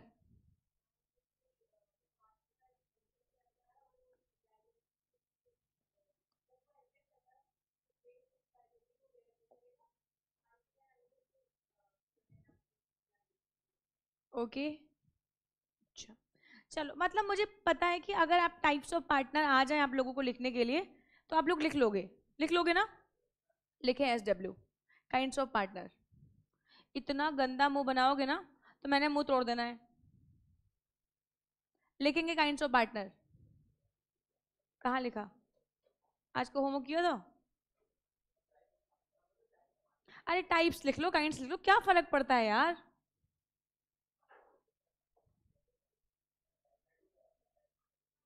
SW, SW क्या होता है? होम वर्क, HW बोला है, SW नहीं बोला है, HW, होम वर्क। चलो आ जाओ, समझता है, सब समझता है, आगे बढ़ू। ड्यूटीज ऑफ पार्टनर, अगर आप एक पार्टनरशिप फर्म में आ गए हो तो आपकी कौन कौन सी ड्यूटीज बनेंगी अपनी पार्टनर के लिए? अगर पार्टनरशिप डीड में ड्यूटीज लिखी है तो अकॉर्डिंग टू डीड चलेंगे, और अगर डीड में नहीं लिखा है तो फिर पार्टनरशिप एक्ट बात करता है, और एक्ट कहता है कि अगर तुम पार्टनरशिप में आए तो ये पार्टनरशिप में, यार ये क्या है यार, हंस क्यों रहे हो यार? नहीं नहीं मैं भूली नहीं हूं, मैं जगा रही थी, आधे लोग सो गए थे तो मैं उन्हें जगा रही थी, फाइनली जग गए। तो पार्टनरशिप के ड्यूटीज क्या होंगे ये बात पढ़ेंगे, ठीक है ना यार? चलो याद कर, वहां पढ़ना स्टार्ट करते हैं। कौन से सेक्शन से? सेक्शन 9। सेक्शन 9 क्या कहता है? General duties. जब तुम पार्टनरशिप की रिलेशनशिप में आओगे तो ये रिलेशनशिप में तुम्हारा कुछ जनरल ड्यूटी बनेगा, जनरल ड्यूटी बनेगा, ये तो हमेशा ही बनेगा, ये तो हमेशा ही बनेगा। अरे आगे बोलो क्या बनेगा? अरे बता रही हूँ यार, रुको सब्र करो यार। पार्टनर्स आर बाउंड, किस चीज के लिए? To carry on the business of the firm to the greatest common advantages. सभी के सभी पार्टनर उस फर्म को जैसे सोल प्रोप्राइटर है ऐसा समझेंगे, प्रोप्राइटरी कंसर्न को लगाएंगे। अगर मान लो मेरी सोल प्रोप्राइटरशिप है, तो सोल प्रोप्राइटरशिप में मैं क्या करूंगी, मैं वो सारे डिसीजन लूंगी जिससे मुझे ज्यादा प्रॉफिट हो, है ना, कॉस्ट कम आए और नुकसान ना हो। इसी को तो बोलते हैं ग्रेटेस्ट कॉमन एडवांटेजेस। तो जब भी आप पार्टनरशिप में आओगे, हमारे पार्टनरशिप में 3 लोग हैं, RSN, हमारी पार्टनरशिप फर्म का नाम है RSN। तो RSN एंड एसोसिएट में 3 पार्टनर, जब ये 3 पार्टनर आपस में आते हैं तो सबसे पहली जिम्मेवारी इनकी बनती है to carry on the business of the firm to the greatest common advantages. याद करते चलो, भी पूछेंगे। ये कहानी समझ में आ गई? आप जैसे आपका अपना खुद का बिजनेस है, आप अपने खुद के बिजनेस में किस प्रकार के डिसीजन लेना चाहते हो, आप बिल्कुल वैसे डिसीजन लोगे। दूसरा, to be just and faithful, to be just and faithful, to be just and faithful, to be just and faithful to each other. Just and faithful का मतलब समझते हो? हाँ, ट्रांसपेरेंसी को हमेशा मेंटेन करके रखोगे, भरोसे को हमेशा मेंटेन करके रखोगे। आई बात समझ में? और जस्ट मतलब वही काम करोगे जो सबके लिए अच्छा है, वो काम नहीं करोगे जो तुम्हारे लिए अच्छा है। चलो तुमने सोल प्रोप्राइटर मान लिया, तो अब वो काम करो जिससे तुम्हारा प्रॉफिट बढ़ रहा है। नहीं नहीं, आप वो सारे काम करोगे जिससे फर्म का प्रॉफिट बढ़ रहा है। आई बात समझ में? तो आप जस्ट एंड फेथफुल रहोगे। तो पहला क्या है, पहला क्या है, पहली ड्यूटी क्या है? To carry on the business. और दूसरा क्या है? And last, to render true accounts and full information of all the things affecting the firms to any partner of his legal representative। ठीक है ना यार? ये क्या कहते हैं, सभी के सभी ट्रू अकाउंट्स को रेंडर करोगे ना, मतलब आपने जितनी भी ट्रांजेक्शन करी है उससे कोई आपने हिडन प्रॉफिट तो नहीं कमा रखा है, कोई और बेनिफिट तो आप अपने आप को नहीं पहुंचा रहे हो, अपने घर वालों को कोई बेनिफिट तो नहीं पहुंचा रहे हो। तो ये सारी चीज़ें आपको बता के रखनी है। आई बात समझ में? तो सबसे पहले सेक्शन 9 कहता है जब भी आप किसी पार्टनरशिप फर्म में आते हो तो पार्टनरशिप फर्म में आपके कुछ ड्यूटीज हैं कॉमन। ठीक है ना? सबसे पहली ड्यूटी क्या, जल्दी से बताओ? To carry on business to the greatest common advantages. दूसरा क्या है? Just and faithful. एंड तीसरा क्या है? फर्निश या to render true and fair account, books of accounts. ठीक है ना यार? ओके, ये कहानी समझ में आती है? अच्छा, अगला है सेक्शन 10, ड्यूटी टू इंडमनीफाई। इंडमनीफाई का मतलब होता है किसी पर्सन, इंडमनीफाई कॉन्ट्रैक्ट ऑफ इंडमनिटी से निकलता है इंडमनीफाई। इंडमनीफाई का मतलब होता है लॉस से प्रोटेक्ट करना। किसी पर्सन को लॉस से प्रोटेक्ट करने के लिए जो कॉन्ट्रैक्ट करते हैं उनको हम कॉन्ट्रैक्ट ऑफ इंडमनिटी बोलते हैं। अगर पार्टनर तुम्हारी वजह से फर्म में कोई नुकसान हो गया है, पार्टनर अगर तुम्हारी वजह से फर्म में कोई नुकसान हो गया है तो फिर ये केस में तुम फर्म को क्या करोगे? इंडमनीफाई करोगे। ये तुम्हारी जिम्मेवारी बनती है ना, कि मेरी वजह से एक क्लाइंट ने मान लो फॉर एग्जांपल ना वो कॉन्ट्रैक्ट ब्रीच कर दिया, तोड़ दिया, मेरी वजह से कोई नुकसान हो गया, मैंने कोई एक्ट नहीं किया जिस मेरे से गुस्सा होके कॉन्ट्रैक्ट ले लिया किसी क्लाइंट ने, है ना, तो ये केस में मैं ऐसा कोई काम ना करूँ, है ना, क्योंकि मेरे को तो ना ज़्यादा से ज़्यादा प्रॉफिट पहुँचाना है, बट मैंने कोई ऐसा एक्ट किया, कोई नेग्लिजेंस कर दी, जिस नेग्लिजेंस, मान लो फॉर एग्जांपल कोई ऑडिट मिली फर्म को और फर्म में ऑडिट रिपोर्ट सबमिट करनी थी और हमने ऑडिट रिपोर्ट टाइमली नहीं बनाई, जिसकी वजह से अगली बार क्लाइंट ने हमसे ऑडिट ले लिया, तो ये केस में नुकसान हो गया ना। हर साल 5 लाख रुपए का ऑडिट था, स्टैचुरी ऑडिट था, और वो स्टैचुरी ऑडिट ले लिया क्लाइंट ने मुझसे, तो फिर ये केस में हमारे को कितना नुकसान हो गया? तो indemnify, duty to indemnify for loss cause by fraud, या फिर इन जनरल आपके नेग्लिजेंस की वजह से जो होता है, नेग्लिजेंस की वजह से जो होता है या फ्रॉड की वजह से जो होता है ना। वैसे मैम अगर मान लो फ्रॉड और नेग्लिजेंस नहीं है, अगर फ्रॉड और नेग्लिजेंस नहीं है तो फिर कॉन्ट्रैक्ट है, बिजनेस है, ये सब चीज़ें तो आम होती रहती है। ठीक है ना? लॉस एंड प्रॉफिट तो लगे रहते हैं। तो नेग्लिजेंस एंड फ्रॉड हम 2 चीज़ों को कंसिडर करने वाले। ठीक है ना यार? Not to carry on business, अब यहाँ पे ना थोड़ा सा गेम है कि बिजनेस करेंगे कि नहीं करेंगे। एक्चुअली होता क्या है कि जब पार्टनरशिप फर्म में जब हम आते हैं तो पार्टनरशिप ना ये फिड्यूसरी रिलेशन होता है ना, पार्टनरशिप ना, पार्टनर्स जो होते हैं वो फिड्यूसरी रिलेशन में होते हैं, और हमें जनरल ड्यूटी क्या है? हमें बिजनेस करना है ग्रेटेड कॉमन एडवांटेजेस से, कि मतलब ज़्यादा से ज़्यादा फायदा हम पहुंचा सकें। तो अगर हम एक साथ ना 2 बिजनेस करेंगे तो क्या हम पूरा फोकस कर पाएंगे पार्टनरशिप के बिजनेस पे? ऑफ कोर्स नहीं कर पाएंगे। तो यहाँ पे थोड़ी सी प्रॉब्लम आ जाती है, तो फिर इसलिए यहाँ पे लिखते हैं When there is a restraint in the contract, the partner shall not carry on business. ठीक है ना यार, तो एक्ट में ये बात लिखी हुई है. अब ये डिपेंड करता है कि आपका अपना म्यूचुअल जो रिलेशन है वो कैसा है. ठीक है ना यार, क्योंकि आपको ना ज़्यादा से ज़्यादा प्रॉफिट पहुंचाना है पार्टनरशिप को, तो अगर आप एक साथ ना 2, 3, 4 बिजनेस करते हो तो पार्टनरशिप फर्म को ज़्यादा ध्यान नहीं दे पाओगे, है ना. तो समटाइम्स ऐसा होता है कि जो पार्टनर्स होते हैं वो मना कर देते हैं कि अगर आप हमारे साथ काम करना है तो आप कोई और काम नहीं करोगे, है ना. ये कॉम्पिटिंग बिजनेस नहीं करोगे, आप जो बिजनेस फर्म कर रही है वो बिजनेस नहीं करोगे, तो फिर आपको वो बिजनेस नहीं करना होगा. मैम अच्छा एक बात बताओ, चलो फर्म में रिस्ट्रेंट नहीं किया तो कर सकते हैं, हाँ तब कर सकते हैं, लेकिन वो बिजनेस नहीं करेंगे जो फर्म कर रही है, वो बिजनेस नहीं करेंगे जो फर्म कर रही है, कोई और बिजनेस कर सकते हो. ठीक है, तो क्या कहते हैं, when there is restraint in the contract the partner shall not carry on business while continues to be a partner. But अगर रिस्ट्रेंट नहीं है तो कर सकते हैं, अगर रिस्ट्रेंट नहीं है, पार्टनर्स ने मना नहीं किया तो बिजनेस कर सकते हैं. हाँ, लेकिन कॉम्पिटिंग बिजनेस नहीं करेंगे, जो बिजनेस फर्म कर रही है वो बिजनेस नहीं करेंगे. आई बात समझ में.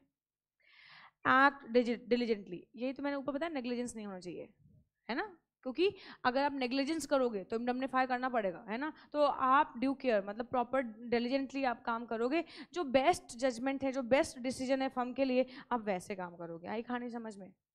नॉट टू क्लेम रेमुनरेशन, देखो आप प्रॉफिट शेयरिंग करते हो पार्टनरशिप में, तो रेमुनरेशन को क्लेम करने का राइट आपका नहीं होता है. आप प्रॉफिट शेयरिंग करते हो तो रेमुनरेशन को क्लेम करने का राइट आपका नहीं होता है. आई बात समझ में. तो यहाँ पे कहते हैं partner is not entitle to receive remuneration for taking part in the conduct of the business. ये आपकी ड्यूटी है नॉट टू टेक रेमुनरेशन, ये आपकी ड्यूटी है नॉट टू टेक रेमुनरेशन. आई बात समझ में. बट अगर म्यूचुअल अगर एग्रीमेंट बना है और एग्रीमेंट में मेंशन करके रखा है, हाँ अगर वही मैं कह रही हूँ ना, अगर एग्रीमेंट है और एग्रीमेंट में लिखा हुआ है तो फिर कर सकते हो, अदरवाइज नहीं करोगे यार. आई कहानी समझ में. कंट्रीब्यूट फॉर लॉसेज, ये सब कुछ आपकी ड्यूटी बनती है. जब मैंने पार्टनरशिप आपको पढ़ाया था तो मैंने इसेंशियल इंग्रेडिएंट्स पढ़ाए थे, तो उसमें कहा था कि शेयरिंग ऑफ प्रॉफिट, तो मैंने कहा था आगे चल के जब ड्यूटीज पढ़ाऊंगी तो अब मैं आपको पढ़ाऊंगी कि ड्यूटीज में लिखा हुआ है कि आपको ना लॉसेज में पार्टिसिपेट करना पड़ेगा. ऑफ कोर्स अगर पार्टनरशिप में आ रहे हैं हम तो सुख भी हमारा और दुख भी हमारा, सुख मतलब प्रॉफिट एंड दुख मतलब लॉसेज, तो ये हमारी ड्यूटी बनती है कि हम लॉसेज में पार्टिसिपेट करें.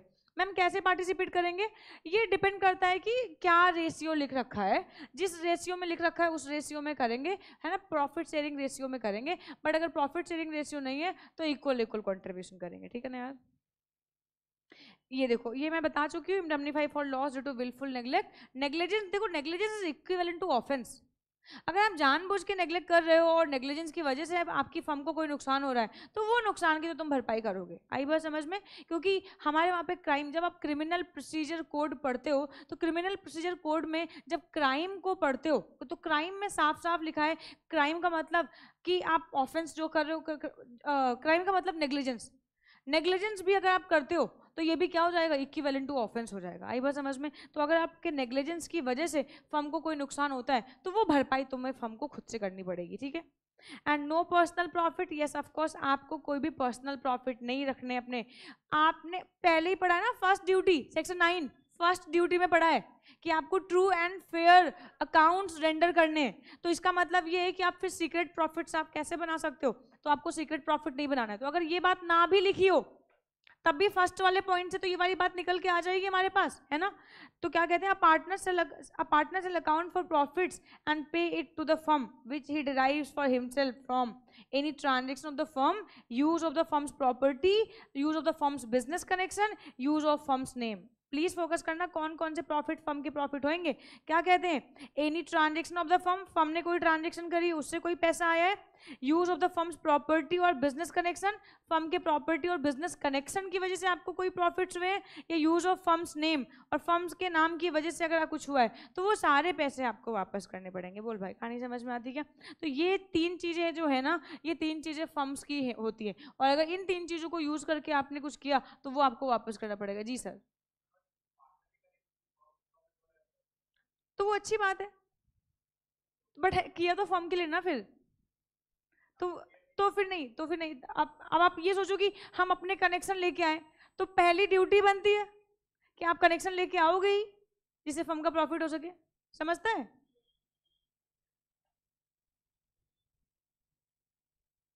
आ जाओ, एक एग्जांपल पढ़ा दो. R&K were partner in a business as a suppliers of leather goods and were regular contractors to government. के without the knowledge of R supply to the government certain leather, ओ क्या ये profit वापस करना पड़ेगा? Yes of course. मतलब दो partner है और एक पार्टनर के without the knowledge of R supplied to the government certain leather goods in which firm was also dealing and made substantial profit, R is entitled to claim profit from K। आई बात समझ में? क्योंकि आपने business firm का business connection use किया ना, firm के पास government contract है और आपने पर्सनली वो गवर्नमेंट कॉन्ट्रैक्ट को यूज करके आपने प्रॉफिट कमा लिया। नहीं नहीं नहीं, ऐसा नहीं कर सकते हो, आपको वो पैसे वापस करने पड़ेंगे। कहानी समझ में आती क्या? पक्का पक्का आती है?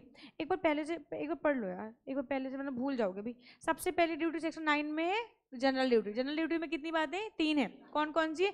To carry on the business to the greatest common advantages. तीसरा क्या है? To be just and faithful. Third क्या है? अगला क्या है? टू इंडम्निफाई फ्रॉम फ्रॉड और नेग्लिजेंस। इकट्ठे कर लेंगे, फ्रॉड और नेग्लिजेंस। अगला क्या है? अच्छा, not to carry on business में अगर रिस्ट्रेंट है तो, अगर रिस्ट्रेंट नहीं है तो कर सकते हैं, लेकिन कौन सा बिजनेस? कॉम्पिटिंग बिजनेस नहीं कर सकते हैं। Act diligently, not to claim contribution for losses, indemnify for, ये तो हो चुका। No personal profits. आप कौन से, अच्छा पर्सनल प्रॉफिट्स पे किसको बोलेंगे? 3 चीजें जहाँ पे होंगी, जहाँ पे फर्म के ट्रांजेक्शन होंगे, फर्म का नाम होएगा या फर्म के कनेक्शंस होंगे, है ना? पक्का पक्का? अच्छा आ जाओ। नो कॉम्पिटिंग बिजनेस पहले बता रखा था मैंने आप लोगों को, नो कॉम्पिटिंग बिजनेस, है ना? अब पार्टनर सेल, ये तुम काहे बतिया रहे हो? हैं? भूख लग रही है तो उससे कह रहे हो तुम भूख लग रही है, डब्बा लाए हो? भूख लग रही, देख रहे हो यार? भला बीच पे कैसे भूख लग सकती है यार? अभी 1 बजे से पहले कोई ब्रेक नहीं होने वाला है। 1 बजे से पहले कोई ब्रेक नहीं होएगा, किसी को भूख नहीं लगनी चाहिए यार। नालायक, जैसे नन्हे बच्चे हैं यार, नर्सरी के बच्चे नहीं होते हैं, उनको ABCD पढ़ाते रहो, ABCDEFG। मैम, हाँ मैम भूख लग गया है। अभी जेड तक गिनती भी, सॉरी जेड तक अभी हमने पढ़ाया भी नहीं, जेड तक पढ़ाया नहीं, उनको भूख लग गई। देख रहे हो यार, इतने बड़े बड़े बच्चे हो गए यार, ये नर्सरी में क्या हाल रहा होगा इनका। नो कॉम्पिटिंग बिजनेस, कोई कॉम्पिटिटिंग बिजनेस आप नहीं कर सकते हो। A partner shall not carry on business which is of the same nature as competing with that of the firm. अच्छा एक बात बताओ यार,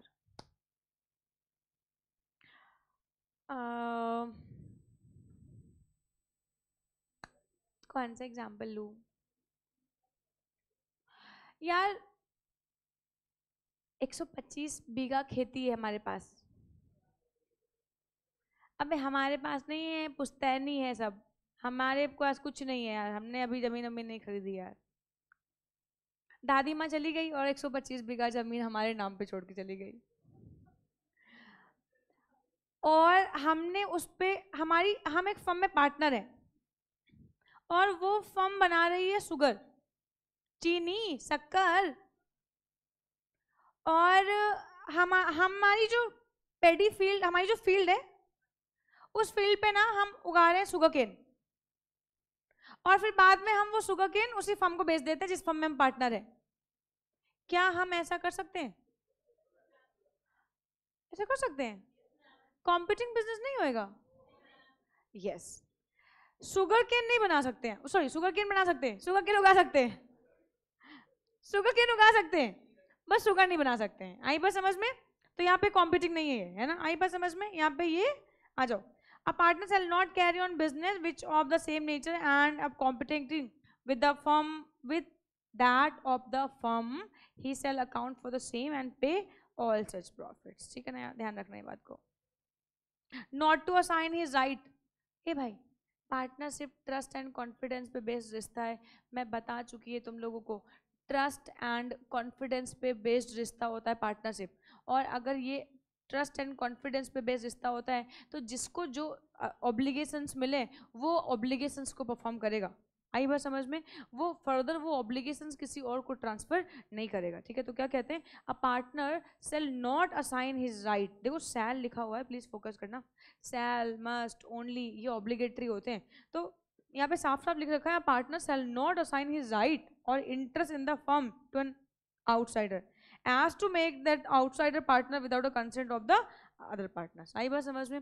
क्योंकि मैंने ये बता रखा है, इसके पीछे रीजन यही है कि पार्टनरशिप ना ट्रस्ट एंड कॉन्फिडेंस पे बेस्ड है। यार मैं, सजल और निकिता हम आपस में कंफर्टेबल है यार।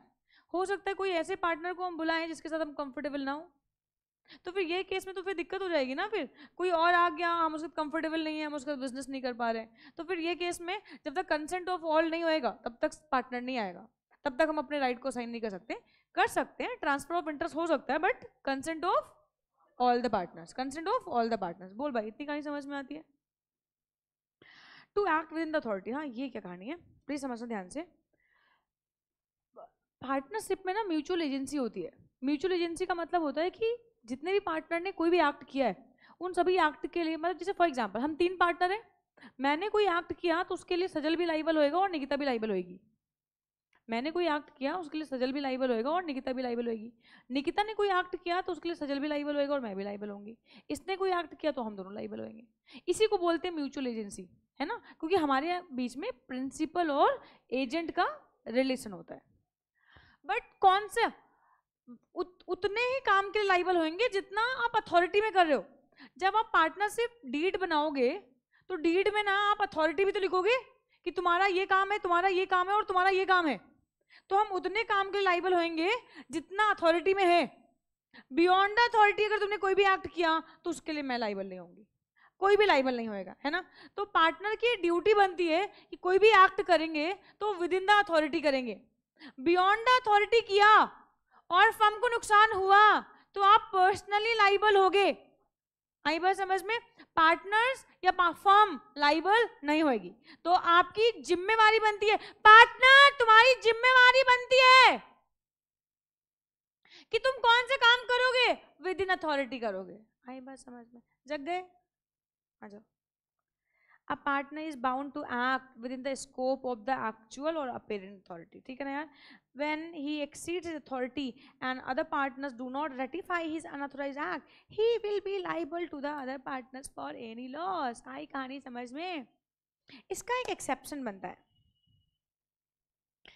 इसका एक एक्सेप्शन है अगर मान लो इमरजेंसी है। जैसे फॉर एग्जाम्पल मान लो इनको मैंने सेल का काम दिया है, इनको परचेज का काम दिया है, और हमारे पास मेरा फेवरेट फाइनेंस हमारे पास है। कितने समझदार हो यार तुम लोग, सीरियसली यार तुम लोग बहुत समझदार हो गए यार। अब इनके पास सेल का काम है, इनके पास परचेज का काम है और मेरे पास फाइनेंस का काम है, ठीक है ना यार। ओके, हमारे पास कुछ गुड्स पड़े हुए हैं गोडाउन में और ये आउटसाइड इंडिया है, लंदन में एक डील है एक क्लाइंट के साथ, तो वो डील को मतलब फाइनल करने के लिए गए हुए हैं। कुछ गुड्स लेके गए, कुछ गुड्स गोडाउन में पड़े हुए हैं। एंड अभी ना वो गुड्स ना पैरिसेबल इन नेचर है। पैरिसेबल मीन्स जल्दी खराब होने वाले गुड्स, पैरिसेबल इन नेचर है ना। गुड्स बेचने की जिम्मेवारी किसकी है? फर्म में। अथॉरिटी इनके पास ना, सजल के पास अथॉरिटी है, तो वो गुड्स को कौन बेचेगा? सजल बेचेगा। बट सजल कहाँ है? आउटसाइड इंडिया है। और ये एक इमरजेंसी है। गुड्स पैरिसेबल इन नेचर है, 2 दिन के अंदर गुड्स को नहीं बेचा तो गुड्स खराब हो जाएंगे। क्या मैं उन गुड्स को बेच सकती हूँ? मैं बेच सकती हूँ, लेकिन मेरे पास तो अथॉरिटी ही नहीं है।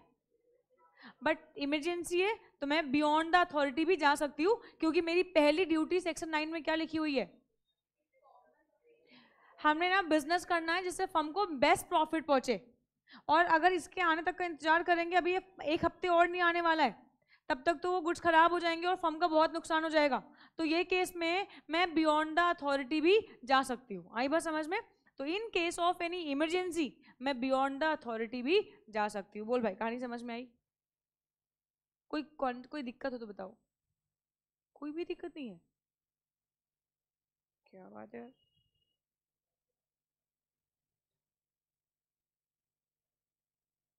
आओ, ड्यूटीज पढ़ लिए, अब तुम्हें तुम्हारे अधिकार बता देते हैं।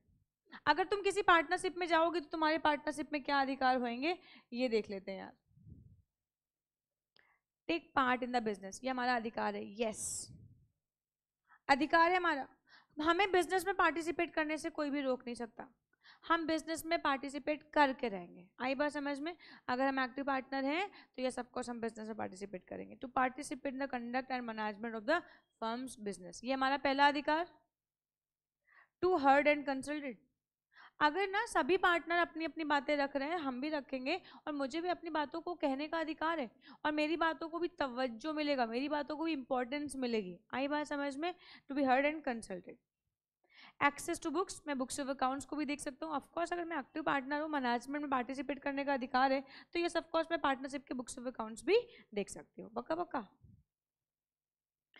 इक्वल शेयर ऑफ प्रॉफिट, अगर पीएसआर रेशियो है, अगर पीएसआर रेशियो है तो पीएसआर रेशियो के हिसाब से प्रॉफिट मिलेगा। अगर पीएसआर रेशियो नहीं है तो सेक्शन 13B क्या कहता है, आपको प्रॉफिट कैसे मिलेंगे? इक्वली मिलेंगे, है ना। ये बात तो बचपन में पढ़ी होगी, 12वीं कक्षा में, है ना, पढ़ी थी। Yes. Interest on capital, no no no no no no no. Interest on capital जब तक डीड में नहीं लिखा होगा तब तक नहीं मिलेगा, और अगर डीड में लिखा है कि इंटरेस्ट ऑन कैपिटल मिलेगा तो मिलेगा, और इंटरेस्ट ऑन कैपिटल तभी मिलेगा जब प्रॉफिट्स होंगे। तो दो बातें, पहली बात तो इंटरेस्ट ऑन कैपिटल वाला कोई कहानी नहीं है, एक्ट साइलेंट है इस पे। एक्ट कहता है हम इंटरेस्ट ऑन कैपिटल नहीं देंगे, बट अगर डीड में लिखा है, पार्टनरशिप एग्रीमेंट में लिखा है कि एग्रीमेंट आपको मिलेगा, आपको इंटरेस्ट मिलेगा, तो फिर मिलेगा। और इंटरेस्ट भी कब मिलेगा? जब प्रॉफिट्स होंगे। अच्छा, एडवांसेस पे क्या इंटरेस्ट मिलने का अधिकार है? एडवांस लोन, अगर आपने, ए भाई रुक जा, 6%, रुक जा, सबर कर सबर कर। आपको, अगर आपने फर्म को कोई लोन दिया, कोई एडवांसेस दिए, तो ये सब कुछ आपको उस पर इंटरेस्ट का अधिकार है। डिपेंड करता है कितना इंटरेस्ट डीड में कितना लिख रखा है, और अगर डीड साइलेंट है तो 6% है ना, डीड साइलेंट है तो 6% है। तो no interest is generally allowed. गुल्लू मुल्लू, जनरली का मतलब समझ गए ना तुम लोग? मैंने कानून पढ़ना सिखाया है तुम लोगों को। जनरली का मतलब आगे एक्सेप्शन मिलेगा।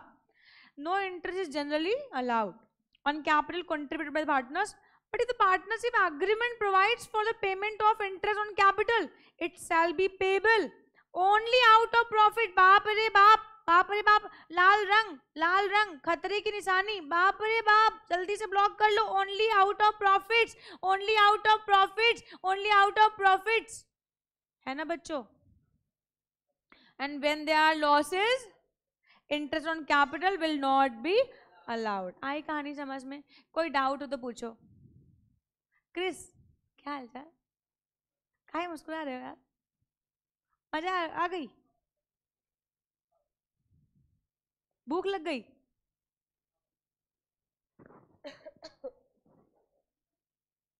इंटरेस्ट ऑन एडवांसेस है, मिलेगा।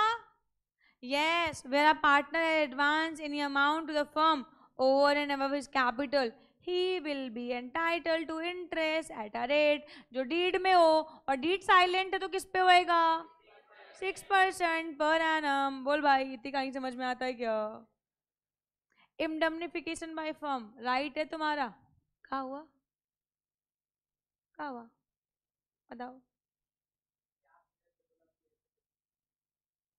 हाँ तो बोलना चाहिए, और क्या, हमारी भाषा है, हमारी भाषा है ना। और हम अपनी भाषा में ना बोले, हम ऑल टाइम खड़ी भाषा में बोले। जमीन से जुड़े रहना चाहिए बेटा। आई बात समझ में? तुम लोग घर में भी ऐसे ही बोलते हो क्या, फॉर्मल, है ना? जमीन से जुड़े रहना चाहिए, है ना, हर व्यक्ति को। तो आज की जो हमारी जो नस्लें हैं बेटा, ये ऊपर उठ गई हैं और जमीन से बहुत आगे निकल गई हैं, समझ रहे हो? तो ये सब नहीं होना चाहिए। क्यों बेटा? हमको सब आता है। इनका खड़ी बोली सीखे गए और हम काउदी सीखे गए। हाँ, जैन बात है। क्या कह रहा है? नहीं, अरे कैसे ना समझ पाओगे? उसने नहीं बोला यार, हमारे देख मुक्का तुम्हारी खुशी यार, तुम ज्यादा बोल रही हो यार। आओ, आ जाओ आ जाओ आ जाओ। इंडemnification बाय फर्म, अगर पार्टनरशिप फर्म की वजह से पार्टनर आपको कोई नुकसान हुआ है, तो फिर ये नुकसान फर्म भी, जैसे देखो इंडemnify, आप अगर आपने कोई फ्रॉड किया है, अगर आपने कोई नेग्लिजेंस किया है, तो आपको कॉम्पेंसेट करना पड़ेगा। और अगर आपको नुकसान हो गया फर्म के किसी एक्ट की वजह से, बाकी पार्टनर के किसी एक्ट की वजह से, तो क्या आपको भी इंडemnification मिलेगा? यस, आपको भी इंडemnification मिलेगा। क्यों बेटा? कुछ समझ में आ रहा है कि दिमाग सो गया? चाय मंगवाए क्या? हैं भूखे नंगे लोग, है? दही से कहो चाय, yes ma'am. Samosa, yes ma'am.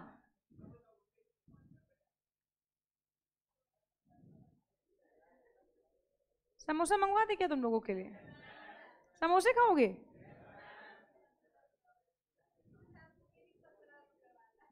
₹15 वाला खाओगे?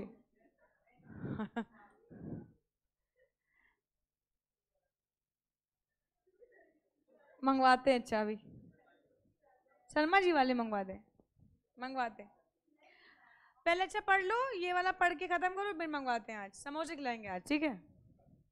तो हम झूठ बोलते क्या यार? अबे हम झूठ बोलते हैं यार। अभी हम तुमको पार्टनरशिप से बर्खास्त कर देंगे यार। आ जाओ। Use of property. क्या पार्टनर्स के पास राइट है फर्म की प्रॉपर्टी को यूज करने का? The answer is yes. Partners के पास अधिकार है बेटा फर्म की प्रॉपर्टी को यूज करने का। ए बेटा ये रील बनाना तो हमको भी दे देना बेटा, पीछे अगर फोटो वोटो खींचना तो हमको दे देना बेटा। नालायक। आओ। Use of property. Every partner is entitled to hold and apply for the same exclusively for the purpose of business. अगर फर्म की कोई प्रॉपर्टी है तो उस प्रॉपर्टी को यूज करने का अधिकार है। जैसे फॉर एग्जाम्पल मान लो हमारे पास ना बेटा, हमने अपने लिए कार नहीं परचेज करी है, ये जो हमने एक कार हमारी यहाँ बाहर खड़ी रहती है बेटा, ये बच्चों के लिए। जैसे मान लो हमारे पास कोई बच्चा आता है, तो बच्चा आया चार बाग रेलवे स्टेशन या बादशाह नगर रेलवे स्टेशन या यहाँ गोमती नगर रेलवे स्टेशन, तो बच्चे कहते हैं मैम किधर आना है? तो हमने कहा रुको वहाँ, रुको हम नहीं कार भेज रहे हैं, अपने नहीं फर्म की। बेटा हमारी कार जाएगी, आपको लेके आएगी, ठीक है? क्योंकि बच्चों को असुविधा ना हो, बच्चों को किसी प्रकार की कोई दिक्कत ना हो, तो हम क्या करते हैं, हम भेज देते हैं बच्चों को कार। जो बच्चे श्री राम टावर तक आ जाते हैं तो उनको तो स्कूटी भेज देते हैं। भेजते कि नहीं भेजते बताओ? स्कूटी भेजते कि नहीं भेजते हैं? यस।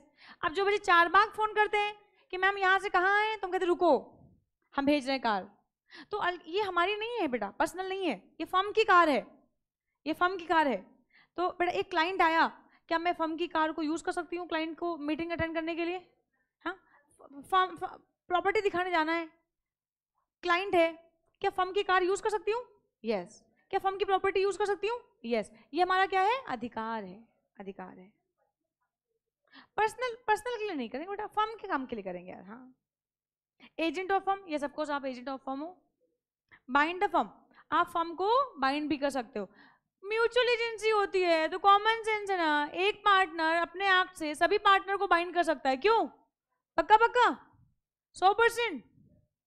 इमरजेंसी, अरे जब तो बता चुके, जब इमरजेंसी आ गई तो तुम्हारे अधिकार अनलिमिटेड। तुमको अथॉरिटी मिली है कि परचेज का काम देखना है, तुमको अथॉरिटी मिली है कि सेल का काम देखना है, हमको अथॉरिटी मिली फाइनेंस देखना है। But in case of any emergency हम बेटा कुछ भी कर सकते हैं, मतलब जिसमें फर्म का फायदा हो। आई बात समझ में? तो इमरजेंसी के केस में हमारे अधिकार क्या हो जाएंगे? अनलिमिटेड हो जाएंगे। बोल भाई कहानी समझ में आती क्या? तो partner has the authority in an emergency to do all such act as are necessary to protect the firm from loss as would be done by a man of ordinary prudence। आई कहानी समझ में? तो इस पे आपके exam में case study बना हुआ है, तो एग्जाम में क्वेश्चन आ चुका है, तो ये बात को ध्यान में रखना कि ऑफ कोर्स यहाँ से आपको क्वेश्चन पूछा जा सकता है। Object admission of new partner, जी हाँ, मैंने आपको बताया था जब कोई पार्टनर आएगा तो कंसेंट ऑफ ऑल, और जब कोई पार्टनर जाएगा तो कंसेंट ऑफ ऑल। आई बात समझ में? तो अगर कोई पार्टनर है, अगर मान लो RSN एसोसिएट है, RSN एसोसिएट करके एक फर्म है, इस फर्म में कोई पार्टनर आ रहा है, मैंने ऑब्जेक्ट किया कि मुझे नहीं चाहिए, हम 3 लोग सफिशिएंट हैं, हमें और पार्टनर नहीं चाहिए, तो क्या मैं ऑब्जेक्ट कर सकती हूँ? क्या मेरा अधिकार है ये? यस अधिकार है। आई कहानी समझ? बेटा अभी सब पूछेंगे। रिटायरमेंट का अधिकार है, जी हाँ। अगर आप फर्म से जाना चाहते हो तो ऑफ कोर्स आप अपने कॉन्ट्रैक्ट, जो कॉन्ट्रैक्चुअल ऑब्लिगेशंस हैं, आप इन्हें पूरा करो, एंड पूरा करने के बाद चलो करनी कट लो यार। ये वेरी इंपॉर्टेंट लिखो, मोस्ट मोस्ट मोस्ट इंपॉर्टेंट यार। इस पे ना 3 से 4 बार 5 बार क्वेश्चन बन चुका है, ये वेरी इंपॉर्टेंट है। देखो मैं पार्टनर्स के राइट में पढ़ा रही हूँ, right not to be expelled, ये सेक्शन 33 है। वैसे यहाँ पे अभी हम यहाँ पे इसको यहाँ पे लिखते हैं ऐसे, right not to be expelled, ये सेक्शन 33 है। मैं सेक्शन 33 अभी खत्म करूंगी right now. Right not to be expelled, expelled का मतलब तो निकलना, निकाल देना। किसी भी पार्टनर को मान लो फॉर एग्जाम्पल RSN एसोसिएट है, RSN एसोसिएट करके एक फर्म है। R मतलब राखी, एक S मतलब सजल, N मतलब निकिता। तो RSN एसोसिएट है और RSN एसोसिएट में से हमने और सजल ने कहा कि निकिता को निकाल देते हैं, लेकिन ज़्यादा चाहिए हमें यार। पहले तो निकिता को निकाल देते हैं। क्या निकिता को हम निकाल सकते हैं? क्या निकिता को हम निकाल सकते हैं? निकिता के पास है right not to be expelled. Nikita के पास अधिकार है right not to be expelled. अबे हाथ लगा के दिखाओ, हाथ तोड़ के दूसरे हाथ में दे देंगे, यही था ना डायलॉग। बेटा right not to be expelled, आप मुझे निकाल नहीं सकते हो, आपके पास ये अधिकार नहीं है। आई बात समझ में? ये बात लिखी हुई है इस वाले पॉइंट में, नॉट टू बी एक्सपेल्ड में। बट आओ सेक्शन 33 पे,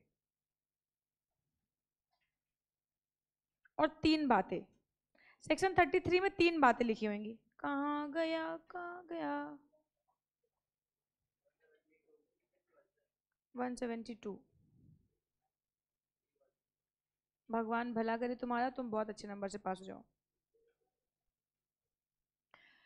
आगे 33 सुनो ध्यान से। क्या मैम अगर किसी पार्टनर के पास ना right not to be expelled है, तो मैम यार इस केस में तो फिर दिक्कत हो जाएगी। वो पार्टनर मान लो फेथफुल नहीं है हमारी फर्म के लिए, हमारी फर्म की जो कॉन्फिडेंशियल इन्फॉर्मेशन है वो किसी और को दे रहा है, वो अच्छे से काम नहीं कर रहा है, तो ma'am right not to be expelled दे के तो बहुत गड़बड़ काम कर दिया हम लोगों ने यार। अब हम उसको निकाल भी नहीं सकते हैं और हमारी फर्म की सारी कॉन्फिडेंशियल इन्फॉर्मेशन वो पर्सन ले जाएगा। सुनो, यस हमारे पास ना right not to be expelled है, यस सभी पार्टनर्स के पास होता है। बट अगर पार्टनरशिप डीड में, पहला पॉइंट, पार्टनरशिप डीड में एक्सपल्सन का पॉइंट लिख रखा है कि अगर कोई पार्टनर है और हम उसको एक्सपेल कर सकते हैं अगर उसने मालाफाइडली एक्ट किया, यानी कि गुड फेथ में एक्ट नहीं किया, मालाफाइड मतलब बैड इंटेंशन के साथ वर्क किया। पहली डीड में मेंशन होनी चाहिए, दूसरा गुड फेथ में काम नहीं कर रहा है, और तीसरा क्या? सोचो क्या हो सकता है? पहला उसने किस में काम किया ना, पहला डीड में मेंशन है, दूसरा मालाफाइडली, तीसरा मेजॉरिटी। अभी तो बताया था मेजॉरिटी। अगर मेजॉरिटी ऑफ पार्टनर्स ने कहा कि हाँ इसको निकाल दो, तो पहला डीड में, दूसरा गुड फेथ में एक्ट नहीं किया, यानी अब वो फर्म के लिए फेथफुल नहीं है, अब फर्म के लिए वो अच्छा नहीं है, तीसरा मेजॉरिटी ऑफ पार्टनर सहमत है कि इस आदमी को इस फर्म से निकाल दो। जब ये 3 बातें फुलफिल हो जाएंगी तो हम एक्सपल्सन कर सकते हैं। क्योंकि आप खुद सोचो ना, right not to be expelled, ये कितना बड़ा अधिकार मिल गया, और आप इस अधिकार का मिसयूज भी तो कर सकते हो कि आप तो कुछ भी करो। मतलब RSN एसोसिएट है, ये लड़की आई, ये हमारी राइवल फर्म को हमारी कॉन्फिडेंशियल इन्फॉर्मेशन दे रही है, जिसकी वजह से हमारी फर्म को नुकसान होता जा रहा है, तो ये केस में तब तो ये हमारे लिए खतरनाक हो गई यार। तो पहली बात क्या कहा, डीड में मेंशन हो, मेजॉरिटी ऑफ पार्टनर्स ने हाँ कह दी हो कि हाँ निकाल देते हैं, और इसने मालाफाइडली एक्ट किया हो, यानी गुड फेथ में एक्ट ना कर रही हो, बैड इंटेंशन के साथ एक्ट कर रही हो, फर्म की कॉन्फिडेंशियल इन्फॉर्मेशन शेयर कर रही हो, इसकी वजह से फर्म को नुकसान हो जाए, तो फिर हम निकाल देंगे। पर्सनल बेनिफिट के लिए कभी नहीं निकालेंगे, पर्सनल बेनिफिट के लिए हम कभी नहीं निकालेंगे। अब एक 6 नंबर का क्वेश्चन आया। क्वेश्चन क्या था? क्वेश्चन था कि XYZ एंड एसोसिएट करके एक फर्म है, फर्म की सक्सेस पार्टी है, फर्म की सक्सेस पार्टी में X, Y और Z के वाइफ्स भी आए हुए हैं, और फिर क्या हो गया, X एंड Y के वाइफ के बीच में लड़ाई हो गई। किया ये क्वेश्चन तुमने? X एंड Y के वाइफ के बीच में लड़ाई हो गई, और फिर Y और Z ने डिसीजन लिया कि हम X को इस फर्म से निकाल देंगे। क्या X को इस फर्म से निकाला जा सकता है? रीजन बिहाइंड की क्योंकि उसने मालाफाइडली एक्ट नहीं किया। अब उनकी वाइफ्स लड़ गई आपस में, उसमें X की क्या गलती है? तो फिर ये केस में यहाँ पे एक्सपल्सन करने के लिए 3 बातें चाहिए। फर्स्ट ऑफ ऑल डीड में मेंशन होना चाहिए, दूसरा मालाफाइड इंटेंशन होनी चाहिए, यानी कि गुड फेथ में निकालना, गुड फेथ में निकाले, फर्म के जो पार्टनर्स है वो गुड फेथ में निकाले, एंड तीसरा मेजॉरिटी ऑफ पार्टनर की कंसेंट होनी चाहिए। तो मेजॉरिटी तो थी, बट डीड में भी अगर मेंशन है, बट ना यहाँ पे ना गुड फेथ में नहीं निकाल रहे, वाइब्स की लड़ाई हो गई तो उसकी वजह से जेड एक्स को क्यों निकाल दोगे? आई बात समझ में? तो आप यहाँ पे एक्सपल्सन नहीं कर सकते। बोल भाई, कहानी समझ में आती है क्या? अच्छा, ये बात आपको लिखनी पड़ेगी। ये तीनों बातें लिखेंगे तभी आंसर कंप्लीट होएगा, और अगर तीनों में से कुछ भी मिसिंग होएगा, आंसर कंप्लीट नहीं होएगा, आपको मार्क्स नहीं मिलेंगे। ठीक है, देखो क्या कहते हैं। A partner can not be expelled, हम किसी पार्टनर को निकाल नहीं सकते पार्टनरशिप फर्म से, from a firm by a majority of partner except in exercise in good faith और powers conferred by the contract between the partners. देखो आगे तीनों बातें, गुड फेथ आ गया, पावर कन्फर्ड यानी डीड में मेंशन है ना, और मेजोरिटी भी है। आई बात समझ में? तो मैंने आपसे कहा था तीन बातें, मेजोरिटी होनी चाहिए, डीड में मेंशन होना चाहिए, और ये गुड फेथ में होना चाहिए। जब ये तीन बातें एक साथ फुलफिल होंगी, एंड है सब में, तभी बेटा एक्सपल्सन पॉसिबल होएगा, अदरवाइज एक्सपल्सन पॉसिबल नहीं होएगा। ठीक है, good faith, hence for any expulsion by majority it is necessary that the power of expulsion must have exercised in the contract between the partners, यानी कि deed में mention होनी चाहिए।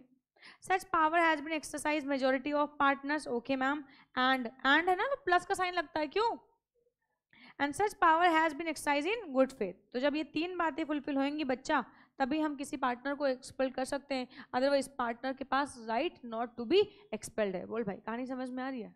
पूरा पूरा एकदम कॉन्सेप्ट क्लियर है? Vote constitute good faith, good faith क्या होता है? तो इसके लिए ना, मतलब अभी गुड फेथ को तो बहुत डिफाइन नहीं कर सकते, बट थोड़ा बहुत, such explain done is to protect the interest of the partnership and the firm. तो गुड फेथ का मतलब है कि आप ना कॉन्फिडेंशियल इन्फॉर्मेशन शेयर कर रहे हो, राइवल फर्म को इन्फॉर्मेशन दे रहे हो, अब आप फेथफुल नहीं रह गए हो, है ना, ट्रांसपेरेंसी आपने मेंटेन करके नहीं रखी, आप सीक्रेट प्रॉफिट्स बना रहे हो, तो हम कह सकते हैं कि यार ये तो गलत है यार, तो आप मालाफाइड एक्ट कर रहे हो, तो हम इसलिए निकालेंगे आपको। The partner who is to be expelled had been served with the notice कि भैया हम तुम्हें निकाल रहे हैं, and of course अगर किसी को भी हम पनिश करते हैं तो पनिश करने से पहले हम उसे क्या देते हैं, अपॉर्चुनिटी ऑफ बीइंग हर्ट देते हैं। आई बात समझ में? जब तक किसी को भी पनिश करोगे, आपकी मम्मी भी आपको चाटा मारती है तो बोलती है ना, कुछ कहना अपनी सफाई में तुम्हें, नहीं कहती है? अच्छा, वो तो माँ है, माँ तो कुछ भी कर सकती है, बट कानून जब तुम्हें चाटा मारता है तो कोर्ट में देखा है जज साहब जब सजा सुनाते हैं तो कहते हैं कि तुम्हें अपनी सफाई में कुछ कहना है, कहते कि नहीं कहते? उसी को बोलते हैं अपॉर्चुनिटी ऑफ बीइंग हर्ड। वो ये वाली अदालत में तो कुछ नहीं चलता है, उनकी मर्जी, मारना है तो मारेंगे, है ना? क्यों बेटा? हाँ,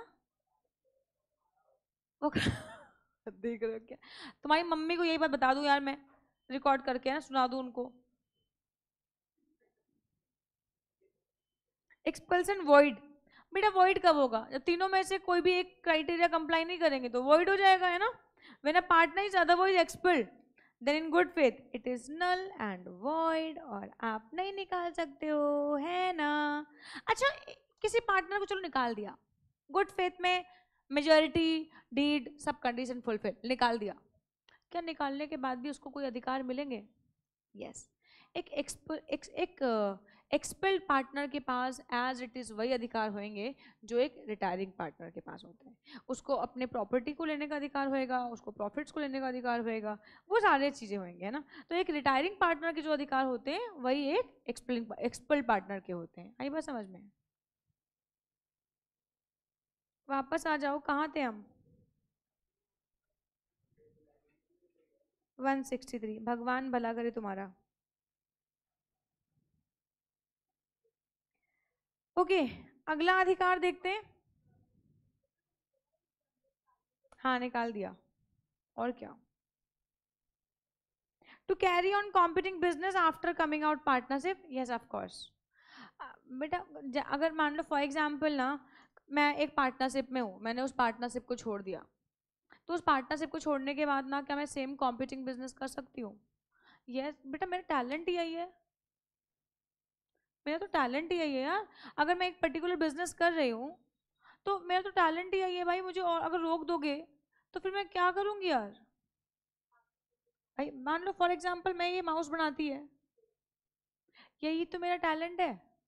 पहले हम तीन लोग मिलके बनाते थे, अब मैं तो रिटायरमेंट ले रही हूँ, मेरी नहीं पट रही है, मैं जा रही हूँ यहाँ से, तो मेरे क्या मैं ये माउस रिटायरमेंट के बाद मैं अपना खुद का बिजनेस खोल के ये माउस बना सकती है? यही टैलेंट है, यही आता ही है मुझे। अब जो मुझे आता है अगर मैं वही नहीं करेगी तो भूखा मर जाएगी मैं। तो इसका मतलब ये है कि मैं कॉम्पिटिंग बिजनेस कर सकती है, बट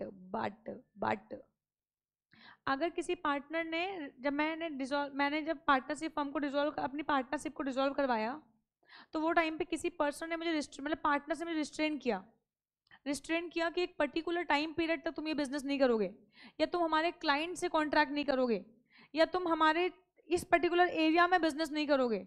तो यस ऑफ कोर्स फिर मैं ये करूंगी। आई बात समझ में? बट ऑफ कोर्स मैं कॉम्पिटिंग बिजनेस कर सकती हूँ। हाँ, बट अगर पार्टनर्स चाहें तो मुझे रिस्ट्रेन कर सकते हैं, बट एक पर्टिकुलर टाइम पीरियड तक और एक पर्टिकुलर लोकल लिमिट में। अब कहो कि पूरे इंडिया, ये भी क्वेश्चन आपके एग्जाम में आया है, ये भी क्वेश्चन आपके एग्जाम में आया है, आरटीपी में मैंने करवाया है, यूट्यूब पे पढ़ी है मेरी आरटीपी। अरे मेरा अच्छा बच्चा ये पढ़ रहा है यार। यार यस, ये क्वेश्चन एग्जाम में, एक पार्टनर है, उसने दूसरे पार्टनर से कहा कि पूरे इंडिया में तुम्हें कहीं बिजनेस ही नहीं करना है। अब भूखा मर जाएगा यार मैं, और कुछ करना नहीं आता है, खाना बनाना नहीं आता, बर्तन मांजना नहीं आता, खाली माउस बनाना आता है बेटा, क्या करेगा? और हमने पार्टनरशिप फर्म छोड़ी, फर्म के पार्टनर्स कह रहे हैं तुम्हें ना अगले 10 सालों तक पूरे इंडिया में माउस बना के बेचना ही नहीं है। क्या करे बताओ?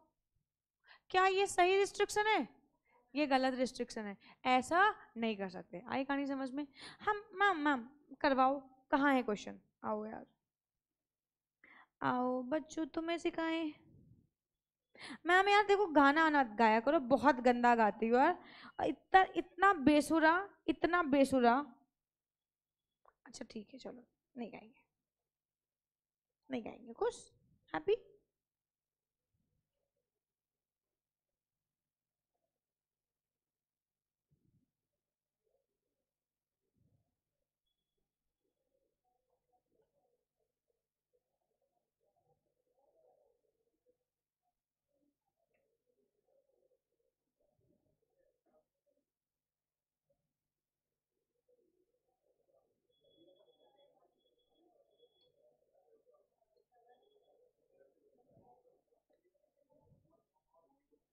ए भाई बकवास ना करो यार।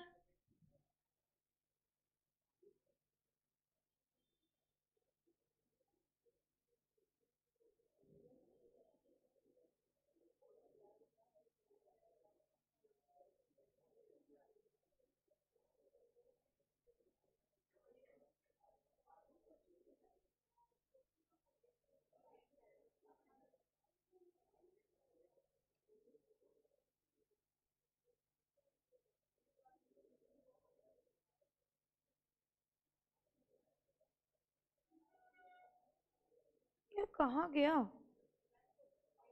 क्वेश्चन 5?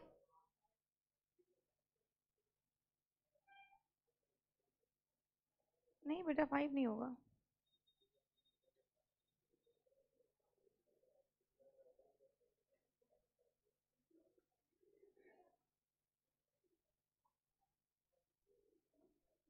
हाँ बेटा,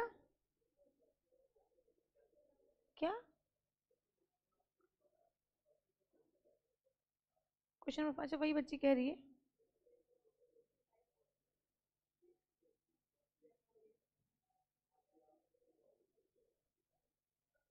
ओ पढ़ो। Mukesh is running a grocery store in Delhi. अरे मेरा कितना अच्छा बच्चा, तुम्हारा नाम क्या है? आरोही। यार मेरा अच्छा बच्चा यार। Mukesh is running grocery store in Delhi. He sells his grocery business, including goodwill worth rupees 1 lakh, to Rohit for a sum of rupees 5 lakh. After the sale of goodwill, Rohit made an agreement with Mukesh. As per the agreement, Mukesh cannot open another grocery store of similar kind of business in the whole of India for next 10 years. मर जाएगा ये आदमी भूखा। However, Mukesh opened another store in the same city 2 months later. What are the rights available with the Rohit? यार देखो, of course जैसे एक partnership firm होती है, जैसे मान लो फॉर एग्जांपल RS&N एसोसिएट है यार, इसमें N जा रही है, अगर नहीं N नहीं R जा रही ना, मैं जा रही है इसमें ना, R जा रही है यार, R जा रही है तो S और N, ये दो लोग मिलके ना, ये दो लोग मिलके रिस्ट्रिक्ट तो कर सकते हैं ये दो लोग मिलकर रिस्ट्रिक्ट तो कर सकते हैं कि ऑफ कोर्स आप ये बिजनेस नहीं करोगे एक पर्टिकुलर टाइम पीरियड में और एक पर्टिकुलर लिमिट में, लेकिन ये नहीं कह सकते हो कि पूरे इंडिया में नहीं कर सकते हो। 10 साल का टाइम पीरियड बहुत बड़ा टाइम पीरियड होता है, ये नहीं कर सकते हो। आई बात समझ में? आप नॉर्मल थोड़ी बहुत रिस्ट्रिक्शंस तो लगा सकते हो, बट ज़्यादा रिस्ट्रिक्शंस आप नहीं लगा सकते हो। आई कहानी समझ में? ठीक है। अच्छा, एक और क्वेश्चन मुझे अच्छा लग रहा था अभी अभी। हाँ गुल्लू।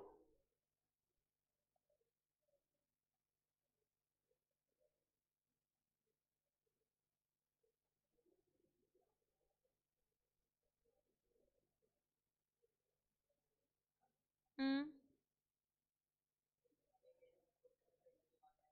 उससे कोई फर्क नहीं पड़ता ना, मैं तो कॉन्सेप्ट समझा रही हूँ आपको ना।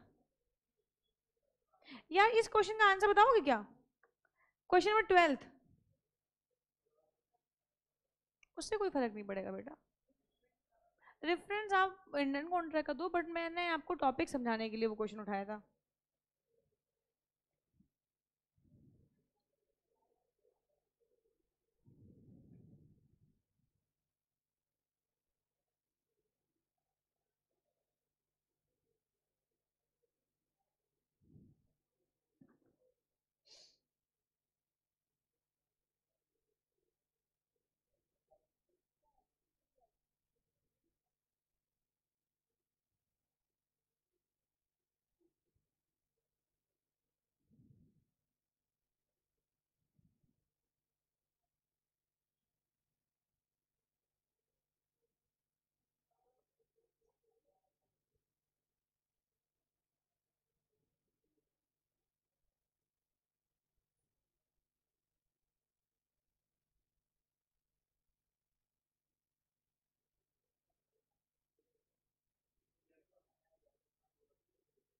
क्या क्या ऐसा हो सकता है?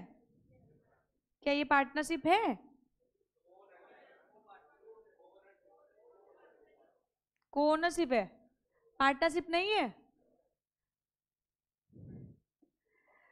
Mr. Ram and Mr. Rahim are working as a teacher in Eastwood Chand Vidyasagar High School, Secondary High School, and also a very good friend.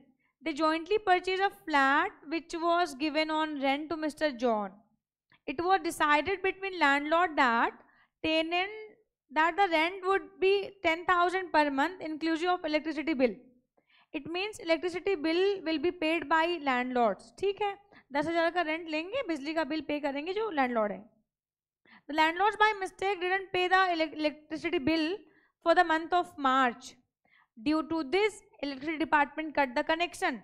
Mr. John has to pay the electricity bill of 2800 and 200 as a penalty to resume the electricity connection. Mr. John claimed 3,000 from Mr. Ram, but Mr. Ram replied that he is liable only for 1500.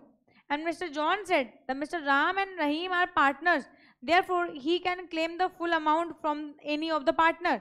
Explain कि क्या Mr. Ram और Mr. Rahim partner है? Partner है? नहीं, ये क्या है? को ओनरशिप है। लाइबल तो होंगे 1500 देने के लिए, बट ऑफ कोर्स ये को ओनरशिप है, ये पार्टनरशिप नहीं है। पार्टनरशिप क्यों नहीं है? क्या मिसिंग है?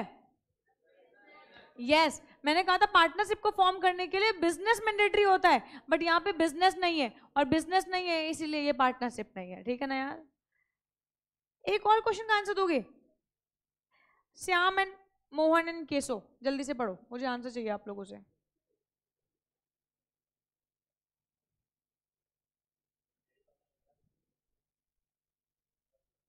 पढ़ तो लो भाई।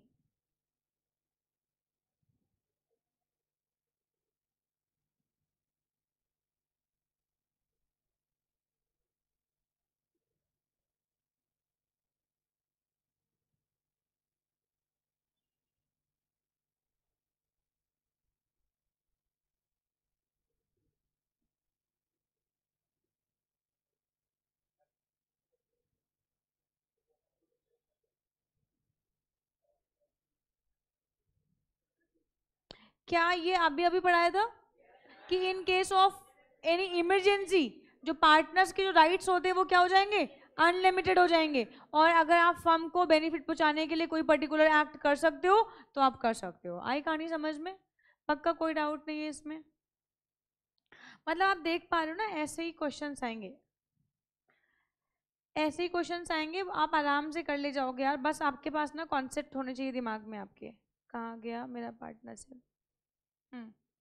तो to carry on competing business, yes of course कर सकते हैं, बट रिजनेबल रिस्ट्रिक्शंस के साथ। सॉरी, कॉम्पिटिंग बिजनेस कर सकते हैं, बट अगर पार्टनर्स हमें रिस्ट्रेन करेंगे तो फिर रिस्ट्रेन भी कर सकते हैं, है ना। लेकिन जो रिस्ट्रेन है वो क्या होना चाहिए? रिजनेबल होना चाहिए। क्या कहते हैं?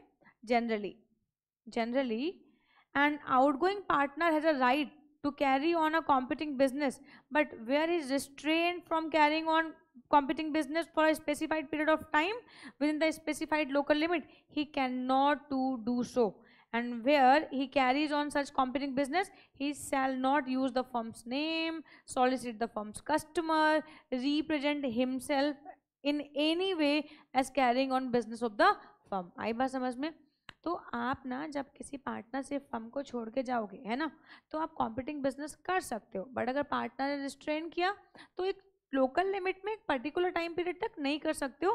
हाँ, जब बिजनेस स्टार्ट करोगे तो आप फर्म का नाम नहीं यूज़ करोगे, फर्म के क्लाइंट्स को यूज़ नहीं करोगे, एंड रिप्रेजेंट नहीं करोगे अपने आप को, और यार मैं तो उस फर्म में काम करता था, या मैं उस फर्म के लिए काम कर रहा हूँ, इस तरीके की कोई एक्टिविटी आप नहीं करोगे। आई कहानी समझ में?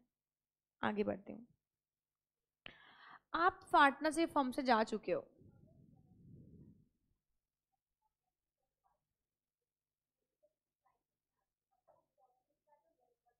तो उससे नहीं, तो लिखा ना फर्म के क्लाइंट से आप नहीं डील करोगे, बट अगर कोई पर्टिकुलर इस तरह की सिचुएशन तो कोई ऐसी दिक्कत नहीं है। टू शेयर सब्सिक्वेंट प्रॉफिट, आप फर्म से जा चुके हो और आपने कोई एक्ट किया था, उसकी वजह से ना आप प्रॉफिट हो रहा। फॉर एग्जांपल मान लो किसी लैंड को लेके विवाद था, मान लो RSN एसोसिएट करके एक फर्म है, उस एसोसिएट में हमने 10 साल तक पार्टनरशिप, मतलब मैं 10 साल तक पार्टनर रही, उस फर्म में एक लैंड को लेके विवाद हो गया और उस पर मुकदमा चल रहा है। अभी पता नहीं है कि मुकदमा किसके फेवर में आएगा, मेरे हमारी फर्म के फेवर में आएगा या अपोजिट पार्टी के फेवर में आएगा। 10 साल बाद मैंने रिटायरमेंट ले लिया और मेरे रिटायरमेंट के 2 साल के बाद ना डिसीजन आता है और वो जो लैंड है वो फर्म के नाम पे आ जाती है, तो क्या उस प्रॉफिट में मैं पार्टिसिपेट कर सकती हूँ? क्या मैं उस लैंड में पार्टिसिपेट कर सकती हूँ? क्या मुझे वो सरप्लस प्रॉफिट्स मिलने चाहिए? The answer is yes. अगर मेरे जाने के बाद, रिटायरमेंट लेने के बाद मैंने कोई कॉन्ट्रैक्ट किया था या मैंने कोई एफर्ट्स लगाए थे और उन एफर्ट्स की वजह से कोई सरप्लस, कोई एक्स्ट्रा प्रॉफिट हमारी फर्म को हुए हैं, तो यस ऑफ कोर्स हम उन प्रॉफिट्स में पार्टिसिपेट कर सकते हैं। आई कहानी समझ में? आगे बढ़ते हैं। लॉस हुआ तो पब्लिक नोटिस के बाद ना मैं फिर लाइबल नहीं होंगी, है ना, लेकिन टिल द रिटायरमेंट जितने भी एक्ट होंगे तो उसके लिए आप भी लाइबल होगे, तो इसका मतलब कॉमन सेंस है कि आप लाइबल होगे। आई बात समझ में? ओके। हाँ हाँ, पहले की, तभी तो वो पूछ रहा है, पहले के ही तो है, पहले के ही है, तो लाइबल हो गए ना। टिल द रिटायरमेंट आप सारे एक्ट के लाइबल हो गए, जितने भी लॉसेस होंगे फर्म को, है ना। तो कल को वो मुकदमे का पार्टी तो आप भी होगे ना, जो मुकदमा चल रहा होगा मुकदमे का पार्टी तो आप भी होगे, जज साहब आपको भी बोलेंगे कि आके मुकदमे का वो करो। आई बस समझ में? ओके, आ जाओ आगे बढ़ते हैं। सर कॉन्सेप्ट ऑफ अथॉरिटी सुनो ध्यान से। जब भी हम किसी भी पार्टनरशिप फर्म को फॉर्म करते हैं, तो फॉर्म करने से जब फॉर्म करेंगे तो फॉर्म करते समय डीड में, पार्टनरशिप डीड में ना हम अथॉरिटी लिखते हैं कि तुम्हें ये काम करना है, तुम्हें ये काम करना है और मुझे ये काम करना है। तो RSN एसोसिएट करके एक पार्टनरशिप हमने फॉर्म करी, तो ये पार्टनरशिप में ना हम अथॉरिटी मेंशन करेंगे कि आप ये काम कर सकते हो, आप ये काम कर सकते हो, आप ये काम कर सकते हो, तो सबके अथॉरिटी मेंशन होंगे। आप खुद सोचो ना, एक फॉर्म में जिसमें 100 मेंबर है, सोचो अगर अथॉरिटीज नहीं बटे हुए होंगे तो काम कैसे होएगा, कितना हौच पौच हो जाएगा। तो जब भी कोई पार्टनरशिप फर्म फॉर्म होती है तो हमेशा पार्टनरशिप डीड में ना अथॉरिटीज लिखे होते हैं। चलो मान लो अगर अथॉरिटी जो डीड है वो साइलेंट है, डीड है वो साइलेंट है, तो क्या कुछ अथॉरिटीज कानून बताता है? जी हाँ, अगर आपकी डीड साइलेंट है तो यहाँ पे देखो, ये सेक्शन 19 में कुछ अथॉरिटीज है, सभी के सभी पार्टनर्स के पास कुछ अधिकार है। मतलब अथॉरिटी का मतलब हुआ कि हम डीड में लिख देते हैं। जैसे फॉर एग्जांपल हमारे जो स्टाफ है, हमारे जो एम्प्लॉयज़ हैं, हमने उनको बता रखा है कि आप ये काम कर सकते हो और ये काम नहीं कर सकते हो। मैं और सर पार्टनर है, सर हमारे भी ना राइट्स एंड ऑब्लिगेशंस डिसाइडेड है पहले से ही कि मैं ये काम कर सकती हूँ और ये काम नहीं कर सकती हूँ। सर का भी है कि ये आप काम करेंगे, आप ये काम नहीं करेंगे, यहाँ पे आप साइनिंग अथॉरिटी है, यहाँ पे आप साइनिंग अथॉरिटी नहीं है ना, यहाँ पे मैं साइनिंग अथॉरिटी हूँ, यहाँ पे मैं नहीं हूँ। तो ये सारी चीजें मैंने लिख रखी है ऑलरेडी, और आर्टिकल ऑफ एसोसिएशन में सब लिखा हुआ है। ठीक वैसे ही जब किसी पार्टनरशिप डीड को हम फॉर्म करते हैं, तो पार्टनरशिप डीड को फॉर्म करते समय हम ना सभी पार्टनर्स के अथॉरिटी लिख देते हैं। अथॉरिटी का मतलब है कि कितना काम करना है, आपके लिमिट्स क्या है, आपके स्कोप क्या है, कि आप कितना दायरा है आपका, आप कितने दायरे में जा सकते हो, इसको अथॉरिटी बोलते हैं। अब ये अथॉरिटी आप अपने हिसाब से लिख सकते हो, ये अथॉरिटी आप अपने हिसाब से लिख सकते हो। एक्ट में कुछ बातें लिखी हुई है कि ये जो है, कोई भी पार्टनर अगर किसी भी पार्टनरशिप फर्म में आएगा तो ये सारे एक्ट कर सकता है, ये अथॉरिटी एक्ट देता है। और ये जो है ना, ये अथॉरिटी एक्ट नहीं देता है। ये करने के लिए, दिख रहा है आप लोगों को, 2 कलर्स हो गए। ये करने के लिए आपको स्पेसिफिकली लिखना पड़ेगा। और आपके जो पर्सनल जो अथॉरिटी है, आप कुछ भी कर सकते हो, ये वाले काम आप कर सकते हो, ये जो पर्पल कलर से ये सारे काम आप कर सकते हो, ये कानून कहता है। और ये वाले जो येलो कलर वाले हैं, ये नहीं कर सकते हो, ये कानून आपको नहीं करने देगा जब तक स्पेसिफिकली लिखा ना हो, है ना। तो क्या मैम इनको प्लस और माइनस किया जा सकता है? जी हाँ। क्या मैम इसको प्लस और माइनस किया जा सकता है? जी हाँ। ठीक है ना यार। तो अथॉरिटी बढ़ाई और घटाई भी जा सकती है, ठीक है ना यार। बट चलो एक बार देख लेते हैं कि कानून कौन कौन सी अथॉरिटी देता है। चलो आ जाओ देख लेते हैं। Act within the implied authority, एक पार्टनर्स की अथॉरिटी में कौन कौन से एक्ट होंगे, आ जाओ। इन अ ट्रेडिंग फर्म, अगर फर्म ट्रेडिंग फर्म है यानी बिजनेस कर रही है, ट्रेडिंग का इसका है। In a trading firm the following acts are considered to be within the partners implied authority. क्या आप फर्म के भी आप पे परचेज कर सकते हो, अगर आप फर्म के पार्टनर हो। आप फर्म के भी आप पे सेल कर सकते हो, आप फर्म के भी आप पे इन्वेंट्री मेंटेन कर सकते हो। Purchase on behalf of the firm, sale on behalf of the firm, receiving payments of debts due to the firm or issuing receipt for it, मतलब फर्म के भी आप पे आप पेमेंट ले सकते हो। सेटलमेंट्स ऑफ अकाउंट्स, आप पेमेंट कर सकते हो। अपॉइंटमेंट ऑफ एम्प्लॉयज, आप एम्प्लॉय अपॉइंट कर सकते हो, बट लिखा है as may be required to carry on the firm's business. Employ appoint कर सकते हो, बट अगर आवश्यकता हो तो, अगर आवश्यकता नहीं है और तुम एम्प्लॉय अपॉइंट करो तो वो नहीं होएगा, है ना। मतलब ग्रेटेस्ट कॉमन एडवांटेजेस, सेक्शन 9 हर जगह लगेगा, जनरल ड्यूटी हर जगह लगने वाली, ठीक है ना यार।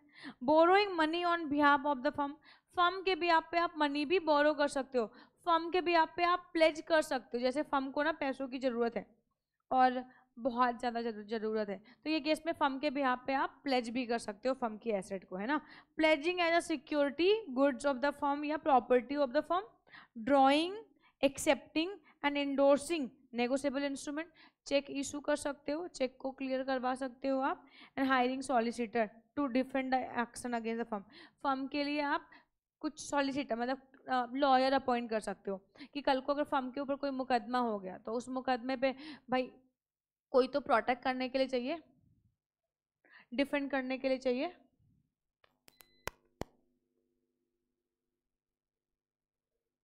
आ गई ना।